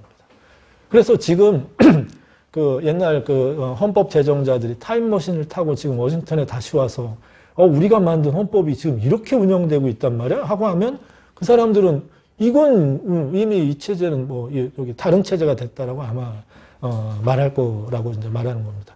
행정부의 영향력이 자꾸 커지는 현상에 대해서 이제 브루스 에커만이 이제 이 강조를 하는 겁니다. 일종의 행정부의 전재정이 이제 자꾸 늘어나서 미국은 사실상 개헌을 여러 번 한 나라 비슷하게 이제 돼버렸다 이런 이제 이야기를 이제 하게 됩니다. 이 브루스 에커만은 오바마도 비판한 걸로 아주 유명합니다. 그럼 왜 그랬냐면 아마 혹시 빈라덴 체포할 때 상황 아시나요? 브루스 에커만 이거 굉장히 비판적으로 이제 말했습니다. 작전 개념으로 외교 정책이나 이런 것을 하는 것. 그래서 사실상 사실 비밀 작전을 수행하는 그거를 또 마치 이게 쇼처럼 보여주는 워룸이라고 하는 그에서 쇼처럼 보여주는 이 현상이 이거 너무 위험한 현상을 지금 이 미국의 헌법 제정자들은 상상도 하지 않았던. 왜냐하면 미국은 전쟁 선포권이나 부대 배치권은 의회가 갖습니다. 군 통수권은 대통령이 가져서 서로 균형을 하게 하는 게 이게 미국식이기 때문에. 근데 점점점 군대에 관해서는 대통령이 헌법을 지키질 않는 겁니다. 미국의 군사작전은 지금 거의 다 헌법 불합치라고 사실 할 만한데 누구나 다 사람들은 대통령이 저렇게 해야 이게 안전할 수 있고 테러 집단들을 제압할 수 있다는 것 때문에 사실상 민주주의에서 예외 공간이 허용돼 버리는 게 문제가 있습니다. 이걸 브루스 에커만이라는 사람이 아주 크게 문제를 이제 삼고 있는 겁니다. 이렇게 하면 곤란하다. 이제 이런 얘기를 이제 하고 있는 겁니다. 그래서 이제 결국 이런 것들이 문제이기 때문에 비민주주의 세력과의 싸움이 민주주의를 지키는 핵심이 아니라 민주주의 내부자 또는 더 강한 민주주의를 말하는 내부자가 민주주의를 사실상 약화시키는 문제에 대해서 관심을 가져야 된다. 그래서 이제 개방성을 과도하게 강조하는 것.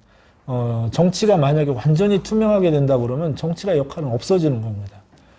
정치가는 인간이 완전한 존재가 아니기 때문에 우리들이 불완전한 존재이기 때문에 정당이든 의회든 여러 행정 절차든 관료제를 통해서 우리가 못하는 일을 대신 맡기는 게 민주주의인데 개방성의 가치를 이게 최대한 확대하니까 신기하게도 이게 음모론을 더 발전시키는 문제랑 이제 관련이 돼 있다. 그래서 지금 미국 사람들은 5분의 1에서 3분의 1은 음모론을 거의 믿는 사람들이라고 이제 말합니다. 그리고 트럼프 지지자들은 바로 이런 음모론을 통해서 이제 본인들의 정적이랄까요? 그 반대 집단들을 이제 무너뜨리려고 이제 한다는 것. 그래서 미국도 이 적폐청산론이 미국도 아주 유명합니다. 트럼프의 적폐청산론은 보통 이 고인물을 다 이제 버려라, drain the swamp라고 하는 이게 이제 쉽게 생각하면 그 대표적인 게 뉴욕타임즈하고 대학의 지식인들입니다. 자기를 가장 싫어하는 이 두 집단들을 이제 이게 민주당 정치의 유산이고 이거를 깨끗하게 청산해야 된다. 이런 이야기들을 이제 자꾸 하게 되는 겁니다. 그래서 우리나라도 자꾸 기레기, 그다음에 약간 좀 반지성주의적인 요소는 저는 조금 절제하는 게 좋다고 생각합니다. 이 제퍼슨이 말했지만 만약에 국가와 정부와 언론 가운데 하나가 없이 살아야 된다면 나는 차라리 무정부를 선택하겠다 할 것처럼 아무리 미우나 고우나 언론의 자유가 있는 건 너무 중요하다라는 걸 우리가 생각을 해야 됩니다. 언론을 없애기보다는 언론의 환경을 좋게 만드는 쪽이 우리가 해야 될 일이지 언론을 욕하는 것만으로는 그게 이제 잘 대안이 안 된다. 지식인들의 자유로운 발언도 그게 우리 사회를 더 풍요롭게 만들고 민주주의의 어떤 내성을 강화한다고 생각을 해야지 나랑 의견이 다른 사람들을 공격하는 방법으로는 이제 할 수 없는데 이제 미국이 지금 이제 이런 현상이 굉장히 강하다라는 것. 그리고 이제 그런 현상 때문에 지지자 시민들을 거의 편집증적인 그런 강박관념에 이제 자꾸 빠지게 된다. 이 트럼프가 지금 요즘은 이 코로나를 가지고도 또 음모론을 펴가지고 이 코로나 저기를 가지고 그 대통령을 공격하는 것 그것도 또 뉴욕타임즈의 음모다 이런 이야기를 이제 자꾸 하는 것들도 이제 그래서 하여튼 편을 나눠서 믿고 싶은 것만 믿게 만드는 이 음모론을 서로 주고받는 정치가 이제 지금 이게 참 문제인 겁니다. 그래서 여러분도 한번 생각해 보셨으면 좋겠습니다. 민주주의는 특권이 없는 사회가 아니라 특권이 선용되는 사회라는 관점이 저는 훨씬 중요하다고 봅니다. 영어로 특권이라는 말은 선발자라는 뜻입니다. 프리로거티브라는 단어는 먼저 도착한 사람이라는 뜻입니다. 우리들의 대표들에게 이 면책 특권을 주지 않습니까? 우리들의 대표들에게 불체포 특권을 줍니다. 그래야 그 사람들이 다른 대기업이든 정보기관이든 이런 거와 관련해서 자유롭게 사실을 시민들에게 말할 수 있게 되는 그건 특권이 없으면 불가능합니다. 이건 좀 빗나간 얘기일 수도 있겠지만 노회찬 전 의원이 그 의원직을 잃어버리게 된 것도 그 면책특권이 버젓이 있는데도 불구하고 그 삼성 관련된 발언이 그게 어쩌고저쩌고 했다고 이렇게 하는 것처럼 그러면 의회활동이 이게 되지가 않습니다. 그러니까 반특권론은 좋은 말이야. 저는 아니라고 봅니다. 특권이 악용되는 문제를 어떻게 개선할지, 특권을 어떻게 하면 조금 더 선용할지. 시민의 대표는 당연히 특권을 우리가 이제 부여해준 체제이기 때문에 기득권도 좀 너무 과하게 반기득권적인 게 너무 강해지면 일반 시민이 힘이 세지는 게 아니라 다른 권력 집단이 힘을 갖게 되기 쉽습니다. 그렇게 되면 행정 권력이 세지거나 재벌이나 이런 경제 권력이 세지거나 언론들이 좀 언론 권력이 세지거나 하는 거지 지나친 반기득권론도 저는 조금 생각해야 된다고 봅니다. 그리고 지나치게 투명하면 투명한 걸 요구하는 것도 곤란하다는 거. 우리 투명하면 다 죽습니다. 엑스레이처럼 보이게 사는 이 몸을 갖고 산다는 건 그건 곧 죽음이기 때문에 이 완전하게 투명하게 만들 수 없다는 걸 이해하고 이 불투명한 공간이 책임 있게 운영될 수 있는 방법을 자꾸 생각하는 게 좀 필요하다고 보는데 이 트럼프가 불러일으키는 게 다 반특권, 반기득권 뭐 이런 용어들입니다. 사람들을 격발시키는 용어들을 통해서 민주정치를 약화시킨다는 것도 생각해 봐야 됩니다. 이게 이제 신뢰입니다. 이 신뢰는 민주주의에 너무 중요한 겁니다. 시민이 모든 걸 직접 할 만큼 어리석지 않았기에 쉽게 생각하면 대표를 뽑되 그들을 신뢰할 수 있는 조건을 만드는 문제에서 민주의 성패를 따지는 사람들입니다. 어떻게 하면 그들이 제대로 공천될 수 있을까? 공직 후보자로서 제대로 성장하고 제 역할을 할 수 있을까? 이건 다 신뢰에 기반을 하는 제도입니다. 근데 반특권, 반기득권으로 이 정치인들을 비난하는 거는 신뢰에 기반을 두는 게 아니라 신뢰하지 않음에 기반을 두고 신뢰하지 않음에 기반을 두면 음모론이나 특권론이 판칠 수밖에 없다라는 것, 그걸 이제 좀 생각했으면 좋겠습니다. 과거 민주주의의 전성기는 선거권이 여성과 노동자들에게도 확대되고 정부가 자본주의 시장 체제를 조금씩 그래도 좀 개선하고 정당의 역할이 증대하고 우리도 지금 뭐 증세 얘기 많이 하듯이 세율이 조금씩 늘고 그다음에 노동운동의 역할이 이 경제 운영에도 많이 참여하는 거 이걸 통해서 민주주의가 이제 이 청년기를 이제 보냈다고 하고 이 청년기 때 민주주의 청년기 때는 위대한 정치가들이 역할이 컸다고 얘기를 합니다. 근데 지금 시대에 가장 큰 게 뭐냐? 괜찮은 정치가들이 자꾸 나타나질 않는 겁니다. 뭔가 하여튼 정치가로서 기품과 매력을 보이는 그런 사례들이 자꾸 줄어들고 있다라는 것. 이게 이 사람이 말하는 핵심입니다. 중년기의 문제는 뭐냐? 사람들이 정말 신뢰와 애정과 매력을 느낄 만한 정치가들이 자꾸 안 나타나는 것. 그러니까 자꾸 민주주의 밖에서 자꾸 대안을 찾으려는 것. 어떻게 보면 시민들이 뭔가 직접 하지 않으면 안 되는 것처럼 조급증을 자꾸 이렇게 하는 것. 이게 이제 생각할 점입니다. 그래서 공동의 대의를 추구하기 어려운 축소된 민주주의가 자꾸 서구 민주주의를 지금 지배하고 있다. 그래서 시민과 정치가 사이에 신뢰의 힘이 작동하는 쪽에 작동하는 것이 민주주의인데 이게 자꾸 끊어지는 악순환이 이제 되고 있다는 겁니다. 자, 이제 7번째 주제는 폭력에 대한 겁니다. 폭력이 현대 민주주의에 들어와서 폭력이 줄은 것이 가장 큰 효과 가운데 이제 하나입니다. 그러니까 민주주의 국가들 사이에서는 전쟁도 좀 줄고 또 민주주의 국가는 국가 내부의 여러 가지 대규모 대량 학살이나 이런 것들을 이제 잘 통제해 온 거는 이제 맞는데 이게 전처럼 대규모 학살을 동반한 정변이나 전쟁이나 쿠데타 이런 것은 이제 줄어들고 있는데 신기하게도 폭력은 없어지지 않는다는 겁니다. 대신 폭력의 형태가 다른 형태로 전환되는 겁니다. 폭력이 점점 국지화되는 것, 폭력이 점점 단편화되는 것, 폭력이 점점 산발화되는 것, 폭력이 점점 기회주의적이 되는 형태로 이게 이제 변형되고 있다는 겁니다. 신기하게도 집단적인 폭력과 민주주의가 싸워서 폭력을 줄이는 과정에서는 이게 평등화의 효과를 가졌는데 이게 폭력이 국지화되고 산재하게 되면서는 이게 불평등을 막을 수 있는 효과가 안 나타나기 시작한다는 겁니다. 이게 되게 흥미로운 주장입니다. 인간의 삶에서 폭력과 악은 없앨 수 없습니다. 폭력과 악이 체제의 좋은 효과를 통해서 어떻게 다뤄지느냐에 따라서 체제가 건강하고 그렇지 않은 거지 뭐 우리 삶에서 악은 완전히 없앨 수 있다라고 믿으면 그건 악마입니다. 우리는 그럴 수 있는 존재가 아니기 때문에 내가 혹시나 다른 사람에게 실수하지 않았는지 스스로를 돌아보고 다른 사람에게 뭔가 내가 사과할 만한 일을 하지 않았는지 이걸 돌아보는 게 인간이 만들 수 있는 체제이지 악을 완전히 없애고 폭력을 완전히 없앨 수 있다는 건 불가능합니다. 우리 삶 자체가 어느 면에서는 환경에 대해서는 폭력일 수도 있고 뭐 이런 요소를 우리가 안 갖고 있는 게 아니기 때문에 그래서 지나친 폭력과 악에 대한 이 청결주의적인 태도도 우리가 좀 생각해 볼 점이 좀 있습니다.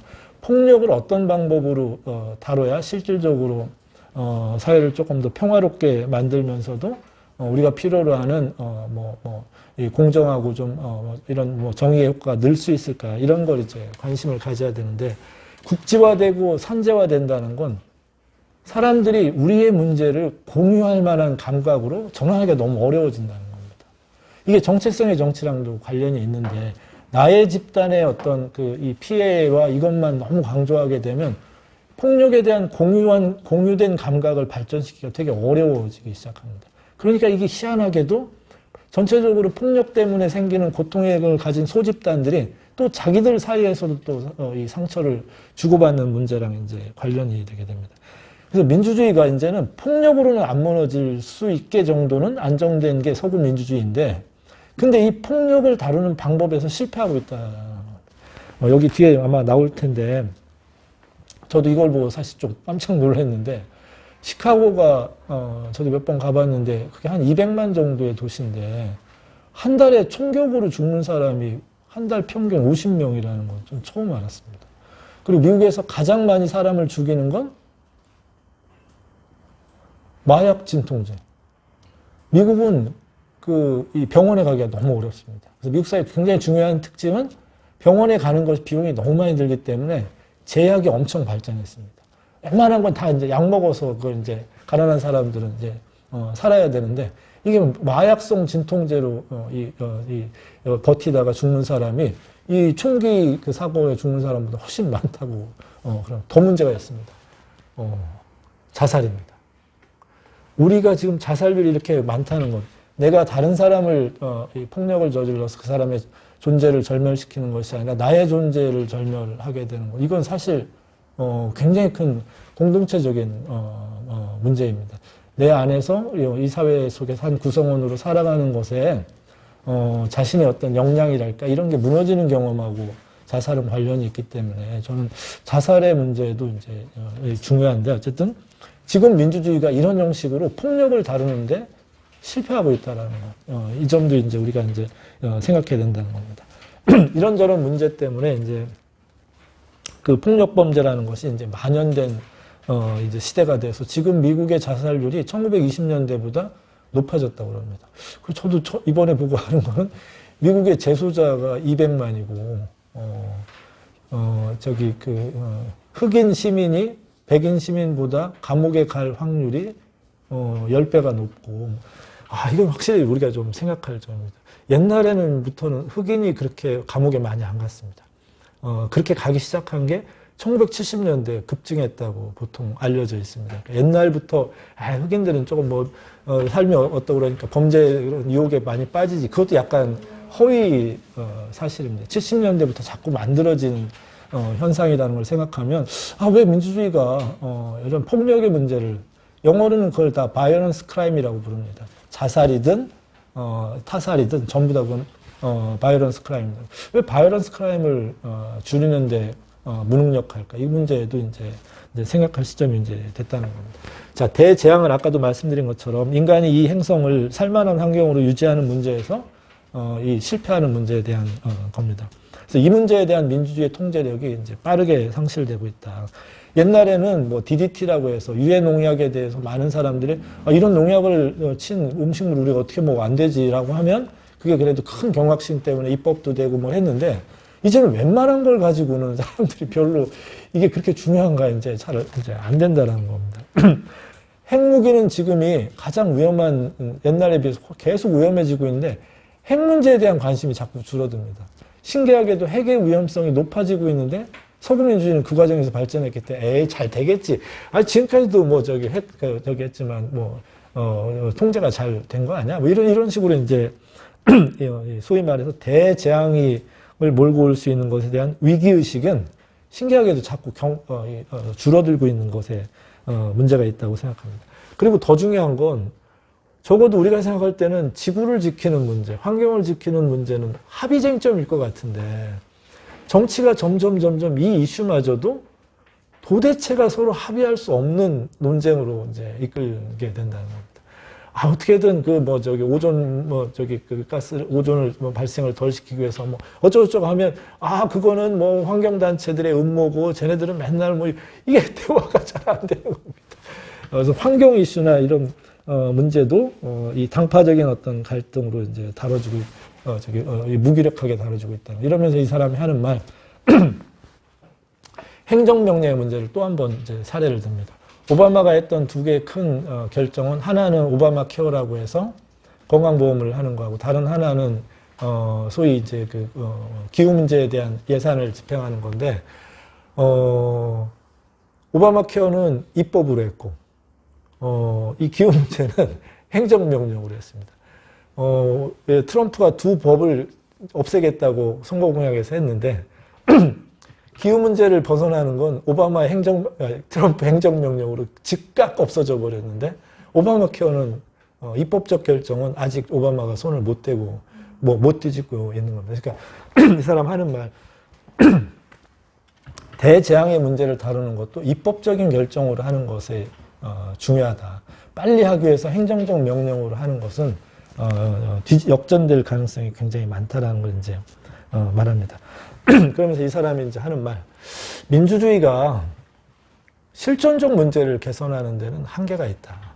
민주주의가 잘하는 영역이 있다. 잘하는 영역은 복지, 일자리, 교육, 집단적인 혜택이 되고 구체적으로 그것이 각자에게 세금을 더 낼 문제든지 내 아이가 학교를 어떻게 갈 수 있는 이렇게 나한테 구체적으로 상념하게 해주는 문제에서는 민주주의가 잘한다.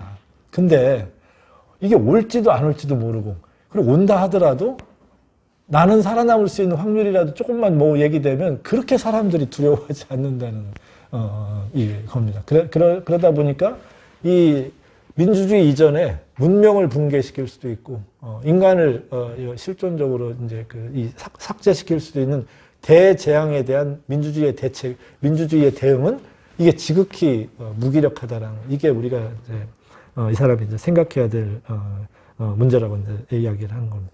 여기도 마찬가지로 어떤 대안을 말하는 것은 아닌데 그래도 가능한 한 이 의제를 입법적 의제로 삼아서 불가역적으로 더 접근하는 게 좋다라는 이제 그런 이야기가 이제 전제되어 있다고 볼 수 있겠습니다. 세 번째 이제 위기 가운데 마지막은 기술에 의한 이제 국가 접수입니다. 이게 지금 옛날 기술하고 달리 지금 기술의 문제는 뭐냐면 과잉 네트워크된 과잉 연결된 세계가 만들어진 겁니다. 이번에 이제 코로나 사태에서도 본 것처럼 이게 이 한 나라에서 자족적으로 지금 살 수 있는 환경이 아니지 않습니까? 뭐는 어디에서 수입해야 되고 이게 일국 단위에서는 기본적인 경제 생활도 이제 어려운 환경이 된 것이 이제 그런데 거기에다가 이제 소위 말해서 학습된 학습 능력을 가진 기계의 등장을 이제 우리가 이제 앞둔 문제가 있습니다. 그래서 이게 우리가 마치 이런 상황은 가끔 여러분들도 그런 게 있지 않느냐. 독자 여러분도 공항에 갔는데 예기치 않게 비행기가 뜨질 않아서 거기에서 무기력하게 무있었던 경험이나 컴퓨터가 시스템이 뭔가 에러가 나가지고 눌렀는데 이게 불이 안 들어오면 그때 그 무기력함처럼 이런 시스템의 이 붕괴 가능성이 이 과잉 연결된 사회에서 정치의 기능을 무기력하게 만든다는 점을 이야기를 한다. 그러면서 이 사람이 말하는 것, 기계도 정치적으로 관리할 수 있는 접근이 필요하다라는 걸 이제 말합니다. 그래서 자율주행이 이제 곧 온다고 하는 시대에 자전거는 계속 늘고 있지 않느냐. 또 우리처럼 말하면 아니 알파고가 바둑을 달준다고 해도 그래도 역시 알파고 때문에 또 이세돌이라는 사람도 주목받는 게 인간의 현실이라면 두 개는 특성이 다르다라는 걸 좀 생각해야 된다. 그래서 기술은 해방과 자유를 가져오지만 동시에 중독과 구속을 동반한다. 편견도 증폭한다. 기계는 고통을 느낄 수 없기 때문에 인간이 다루기가 참 어렵다. 그래서 이 기계는 윤리적인 고민이 없기 때문에 마음껏 우리가 그걸 움직일 수 있겠지만 인간은 생각한다. 기계는 증거와 확률이 안내하는 대로 해결책을 찾는 데 능숙하지만 갈등을 잘 다루는 건 인간이다. 기계는 기술적 문제를 잘 하지만 공감의 문제를 다루는 건 인간이다. 그래서 기계에게 해결책을 찾게 하되 왜 기계가 그런 해결책을 하게 했는지는 우리가 설명할 수 있어야 된다. 그게 기계와 인간 사이의 관계고 정치와 소위 말해서 기술을 활용하는 문제 사이에 이제 이야기다 이런 얘기를 합니다. 이제 그리고 그 뒷부분은 이제 아까 말씀드린 대로 이 문제에 있어서 홉스의 이론이 아주 멋지게 여기서 이제 등장합니다. 리바이어던이란 그 책은 아마 여기 계신 분들이면 아마 표지는 다 보셨을 겁니다. 그 마을 공동체를 뒤에서 이렇게 굽어보는 큰 통치자가 있습니다. 거인. 리바이어던이죠. 이제 이 거인 통치자가 한 손에는 칼을 들고 있고, 한 손에는 명령을 내릴 때 쓰는 호를 들고, 인간 공동체를 굽어봅니다. 근데 그 통치자의 몸은 작은 개인들로 구성이 되어 있는 게 그게 표지입니다. 이 사람이 이 표지를 그 표지 디자이너에게 열심히 설명을 했습니다. 내가 지금 이 책에서 다룰 수 있는 것은 그 표지 디자이너가 그 저자인 홉스의 생각을 이게 잘 담으려고 노력해서 만든 게 그게 표지입니다. 그래서 국가라고 하는 인공기계, 정부라고 하는 인공기계가 왜 필요한지를 사실 홉스만큼 멋지게 설명하는 사람은 없습니다. 정치학자들은 로크에 대해서는 호불호가 분명합니다. 좀 진보적인 사람은 로크를 별로 안 좋아하고 좀 자유주의나 이런 사람 쪽에는 좀 로크를 굉장히 좋아합니다. 루소에 대해서도 호불호가 있습니다. 루소의 그 좀 과도한 또 이렇게 또 일반의지를 강조하는 거나 이런 건 또 전체주의를 야기하는 건 아니냐 뭐 이런 얘기도 하고 그러는데 토마스 홉스에 대해서는 정치학자 누구도 이 사람을 함부로 못 합니다. 왜냐하면 진정한 근대 정치학은 홉스에게서 만들어졌기 때문입니다. 홉스는 우리가 우리의 자유를 지키고 생명을 지키고 우리가 노동한 대가인 그 재산을 지키는 문제에서 우리가 직접 그 문제를 다룰 수 없기 때문에 우리들이 가진 권리를 주권으로 만들어서 정부에게 그 일을 맡깁니다. 정부는 인간 개개인들의 자유와 생명과 재산을 위협할 수 있는 존재를 공권력이라는 이름으로 규제합니다. 그게 명령을 내리는 홀과 칼의 힘입니다. 그걸 통해서 국가가 라는 인공기계가 왜 필요했는지를 이제 말하는 겁니다.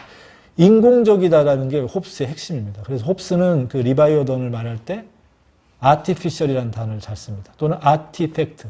우리가 필요해서 인공적으로 만들었다는 거예요. 이게 너무 중요합니다.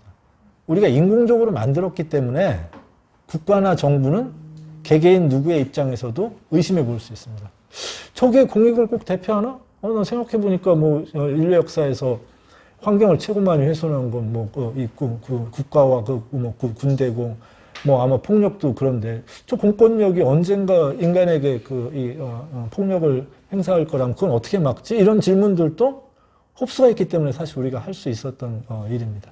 근데 저도 이번에 이걸 보면서 이제 이 사람이 홉스 전문가이기도 한데 제가 생각하지 못했던 거는 홉스가 가장 두려워한 건 기업이다라고 하는 이 리바이어던입니다.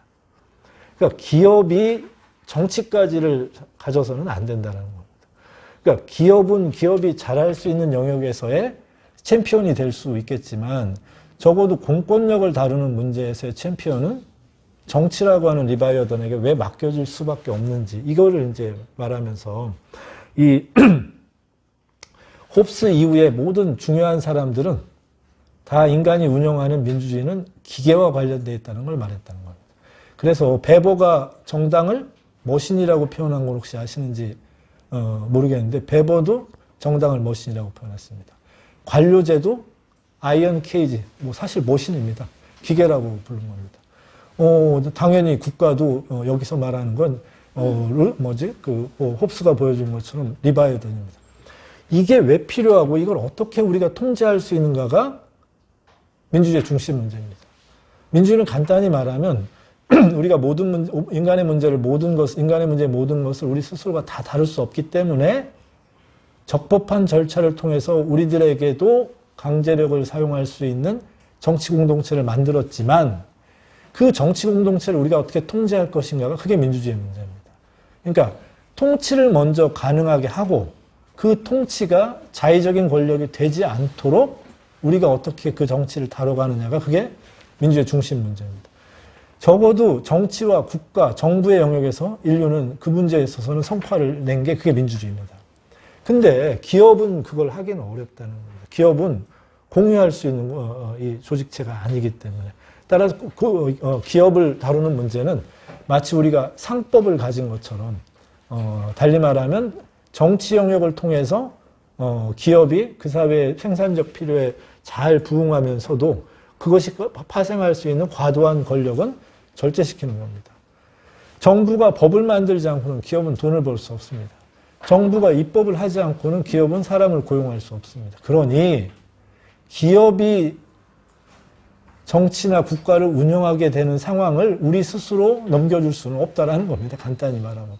앞으로 기술의 영향력은 커질 것이다. 기술이 정치에도 들어오고 아마 정부 운영이나 관료제에서도 또는 뭐 하다못해 뭐 무슨 뭐 여러 가지 법률 서비스나 이런 데 어마어마하게 들어올 테지만 기업이 가진 리바이어던적인 잠재력은 정치가 여전히 통제할 수 있어야 된다. 이게 이제 중심 문제입니다.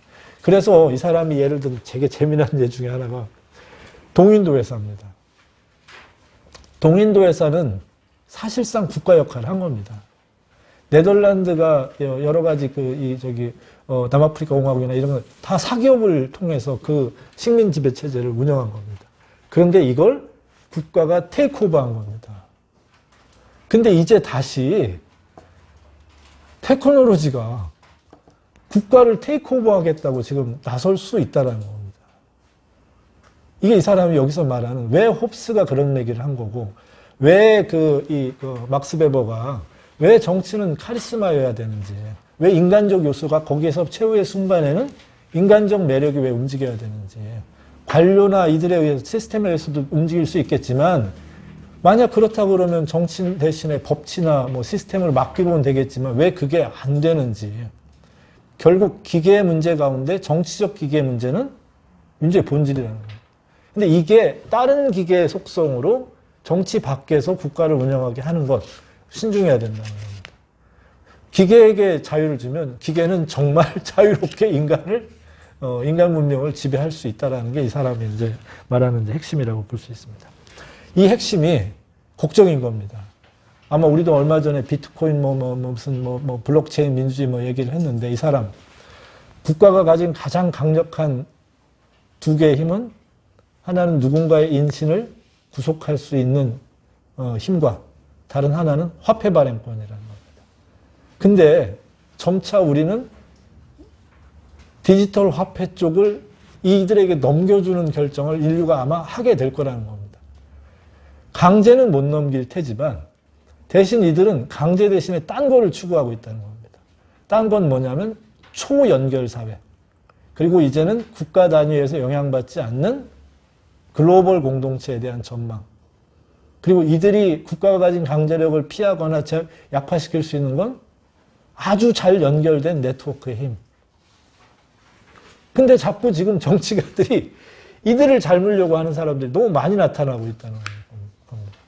국가와 이 소위 말해서 기술에 의한 이거를 만약에 정치에 의한 리바이어던과 기술에 의한 리바이어던이 있다 그러면 두 개의 적절한 균형 체제가 앞으로 우리가 꼭 생각해야 될 미래인 겁니다. 생각해봐라. 정치인들에게 맨날 쌈박질이나 하고 이들에게 맡기지 말고 인공지능처럼 무슨 그런 화내고 분노하고 이런 열정이 없는 합리적인 해결책을 찾는 이들에게 역할을 더 많이 주는 건 그거는 이제 어렵다라는 얘기는 이제 이런 방법으로 이제 하게 됩니다. 신기하게도 이 기술에 의한 국가 운영을 접수받겠다고 하는 사람들은 언어의 구조가 순수 민주주의론입니다. 이제 민주주의는 관료제도 필요가 없고 정당도 필요가 없고 대의제도 필요가 없고 의회도 필요가 없고 기술로서 기존 해왔던 그 기능들을 훨씬 더 효과적으로 대체할 수 있다고 말하기 시작한다고 합니다. 그래서 이 논리가 우리가 마치 이런 민주주의가 더 순수하고 더 대중친화적이고 하다라는 생각으로 이런 민주주의관에 순응할 수는 없다라는 것. 이게 이제 이 사람의 이야기라고 볼 수 있겠습니다. 그리고 마지막은 아까 말씀드린 대로 이제 속도입니다. 도대체가 이 기술의 이 정치를 지배하면 정치는 느린 건데 기술이 따라갈 방법이 없습니다. 정치가 느린 이유는 정치가 결정을 조금 느리게 하기 때문에 다양한 목소리가 표출될 수 있는 겁니다. 아마 여러분 가운데는 우리나라에 패스트 트랙이라는 걸 많이 들어보시면 이거 빨리 한다는 뜻이잖아. 근데 빨리 못 합니다. 심의 그거는 다 채워야 됩니다. 그러니까 우리가 정치학자들 사이에서는 이게 표현이 잘못됐다. 패스트 트랙이 아니라 상임위 트랙이 아니고도 의사진행이 진행될 수 있는 걸 말하는 거지 빨리 하는 게 핵심이 아닙니다. 빨리 하는 최고 좋은 방법은 여야 합의면 법률이 한 달 안에도 할 수 있습니다. 근데 패스트트랙으로 옮겨간다는 얘기는 뭐 최장기간 어쩌고저쩌고 하지 않습니까?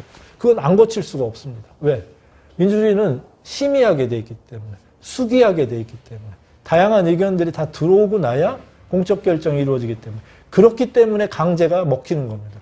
구속력 있는 결정은 그것 때문에 발생하는데, 이 속도를 중시하는 이 정치론이 이제 이 정치론이 포퓰리즘이나 뭐 직접 민주주의나 뭐 이렇게 들어오면서 아니 이렇게 하면 바로 할 수 있는데 이거 생각해야 된다는 겁니다.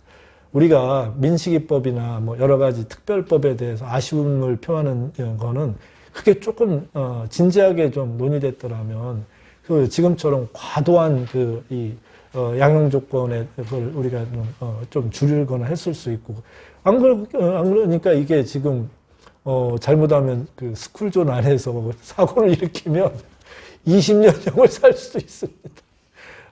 양형 기준이나 이런 것을 조정하는 걸 이렇게 너무 빨리 하다 보니까 그때도 우리가 좀 입법적 기준에 좀 충실하게 논의가 되고 했더라면 훨씬 나은 거 아니겠습니까? 하지만 점점 기술적 패러다임이 정치 안에 들어오게 되면 가속 페달을 빨리 밟는 쪽을 우리가 모두 다들 성급해지고 조급해지는 일을 이제 하게 된다는 것. 이것 때문에 이제 일종의 트위터 마녀 사냥 같은 게 상상도 할 수 없는 일들이 이제 뭐 생기는 이런 일들과 그다음에 이제 범죄자도 이제 온라인을 통해 더 빨리 처벌하고 찾을 수 있다라고 하는 그런 열정이 자꾸 자극돼서 옛날에 토크빌이 미국에 가서 본 것처럼 사적 린치를 하고자 하는 열정이 민주주의가 자꾸 그걸 부추기는 면을 갖는 걸 우리가 이제 길들이지 못하고 있다라는 건 그런 이야기들을 이제 하게 되는 겁니다. 그래서 이제 이 이상대로 가게 되면 정치가들에게 기대와 신뢰를 갖자 이런 표현은 없어지고 24시간 적어도 정치가는 그 사람의 사생활 모든 게 다 온라인으로 감시될 수 있어야 된다는 이제 주장이 점점 이제 제기된다는 겁니다. 그래서 그렇게 되면 아예 신뢰할 필요도 없고 아예 기존에 있는 정치 언어들이나 정치 개념들은 이제 사라지는 민주주의를 자꾸 이제 하게 된다라는 것. 그래서 민주주의는 느리게 하는데 장점이 있지 빨리 하는데 민주주의의 장점이 없기 때문에 기술주의에 따라가려고 하면 그건 민주주의는 패배할 수밖에 없다라는 건 이제 이야기를 하는 겁니다. 그 다음에 인터넷 이 운동 정치가 나온 문제에 대해서도 이제 생각을 해야 된다라는 것. 과거에는 정당이 민주주의를 유지시키는 접착제 역할을 했다 그러면 이 기능이 자꾸 이제 약화된다는 것. 약화되면 인터넷은 독재를 막는데도 긍정적인 효과도 있지만 신기하게도 감시 권력을 이 정부가 빨리 익히면 그걸 또 잘 따라잡게 된다는 것. 이 점도 생각해야 된다는 것. 정당이 없어지면 정당이 없는 걸로 끝나는 게 아니라 부족주의적인 사유 방법이나 집단 사고가 이제 자꾸 발전하게 된다는 겁니다. 인간은 개인으로 살 수 있는 존재가 아니기 때문에 누군가 의견을 자꾸 이렇게 응집시키는 걸 해야 되는데 정당이 그 기능을 책임있게 못하게 되면 인터넷의 그 기능이라고 하는 건 편향적인 집단 사고의 형식으로 여러 섬처럼 부족을 섬처럼 만들어서 귀머거리들의 대화가 이제 만들어진다. 이게 이제 이 사람 얘기입니다. 감시 권력의 문제는 오래전부터 많이 이야기가 됐습니다. 그게 오히려 국가가 더 강한 감시 권력의 효과를 갖는. 이건 제가 약간 좀 이건 약간 오프 더 레코드 비슷한 적인데 최근에 김정은 문제를 가지고 세계 언론이 시끄러웠지 않습니까? 근데 한국과 미국은 김정은이 그 원산인 거서 말 타고 다니는 거를 이미 다 보고 있었답니다. 다만 우리가 그걸 보고 있다는 건 말은 할 수는 없는데 화질은 미국이 갖고 있는 인공위성이 조금 더 뛰어나지만 우리도 그 정도는 선명하지 않아도 얼마든지 식별할 수 있는 위성 능력을 갖고 있답니다. 더 중요한 게 있다고 합니다. 감청 능력이라. 웬만한 북한에 이루어지는 건 감청을 이 기술이 어마어마하게 발전돼서 이번에 한국 정부가 김정은 뭐 수술도 안 했고, 지금 공직 일 다 하고 있고, 다만 뭐 할아버지인가 안 나왔을 뿐이다라고 자신만만하게 말할 수 있었던 거는, 감시 능력이 굉장히 발전했다고 그럽니다. 근데 그게 꼭 북한에게만 있겠습니까? 감시 권력이라고 하는 문제 생각해야 저는 된다고 봅니다. 자, 이제 이 책의 결론 이제 내겠습니다. 현대 민주주의, 언젠간 끝날 것이다. 인류 역사에서 여러 정치체제가 생명을 하고도 바뀌듯이. 하지만 그것이 결정적 붕괴 방식보다는 민주주의 그 안에서 침식되고 분열되고 서서히 껍데기만 남을 가능성이 있다. 그래서 더 큰 위험을 포착하지 못하고 대비책을 만들기도 어려울 수도 있다.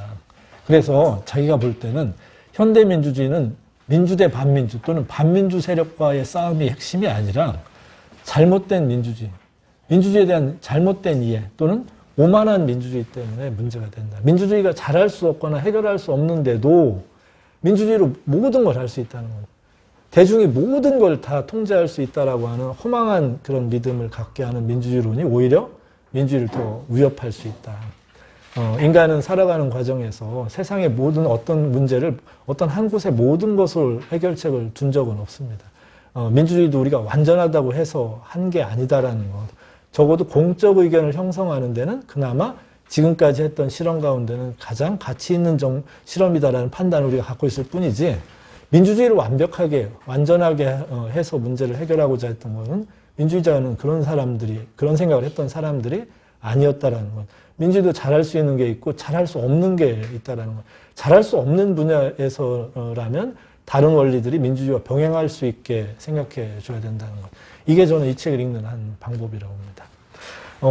여러 가지 서평을 찾아봤는데, 악평도 이 책에 대한 반대 의견도 적지 않이 있었습니다. 그리고 이 책을 보고 나서 이 사람이 전망한 거는 조금 구루미하지 않습니까? 좀 우울하고 그런데 가디언지의 서평은 우리는 오히려 이 책을 읽고 나서 민주에 대해서 훨씬 더 희망과 자신감을 갖게 됐다. 이 책이 전체적인 분위기와는 달리 우리는 민주주의가 상황을 통제할 수도 있다라고 하는 희망을 더 갖게 되기도 했다. 이런 이제 서평들도 있었습니다. 그러니까 여러분들은 곧 망한다더라. 인공국가가 나오고 이런 거 마시고, 민주주의라는 것도 불완전한 체제인데 그게 선용되려면 민주주의는 이런 민주주의가 할 수 없는 이런 지점에 대해서는 우리가 지나치게 오만할 수는 없겠구나. 이런 생각들을 좀 해보시면 좋겠습니다. 다시 처음으로 돌아가면 민주주의는 늘 이러저러하게 문제를 안고 스스로 다양한 방법으로 유연하게 이 문제들을 저는 개선해왔다고 생각합니다. 지금 전 세계 나라는 유엔을 기준으로 하면 한 196개 정도 되는데 민주주의로 분류할 수 있는 나라는 120개 정도입니다. 나라별로 민주의 모양새는 다 다릅니다. 저는 매일 실험하는 게 민주주의의 운명이라고 생각하고, 오늘 이 책을 읽는 것 자체도 민주주의라고 하는 것 안에서 우리가 좀 무너지지 않고 문제를 생각하는 방법들 또는 그런 내면의 힘을 기르는 한 과정이 아닐까 싶습니다. 그런 이 생각을, 제 의견을 이렇게 말씀드리는 걸로 긴 내용을 마치겠습니다. 감사합니다.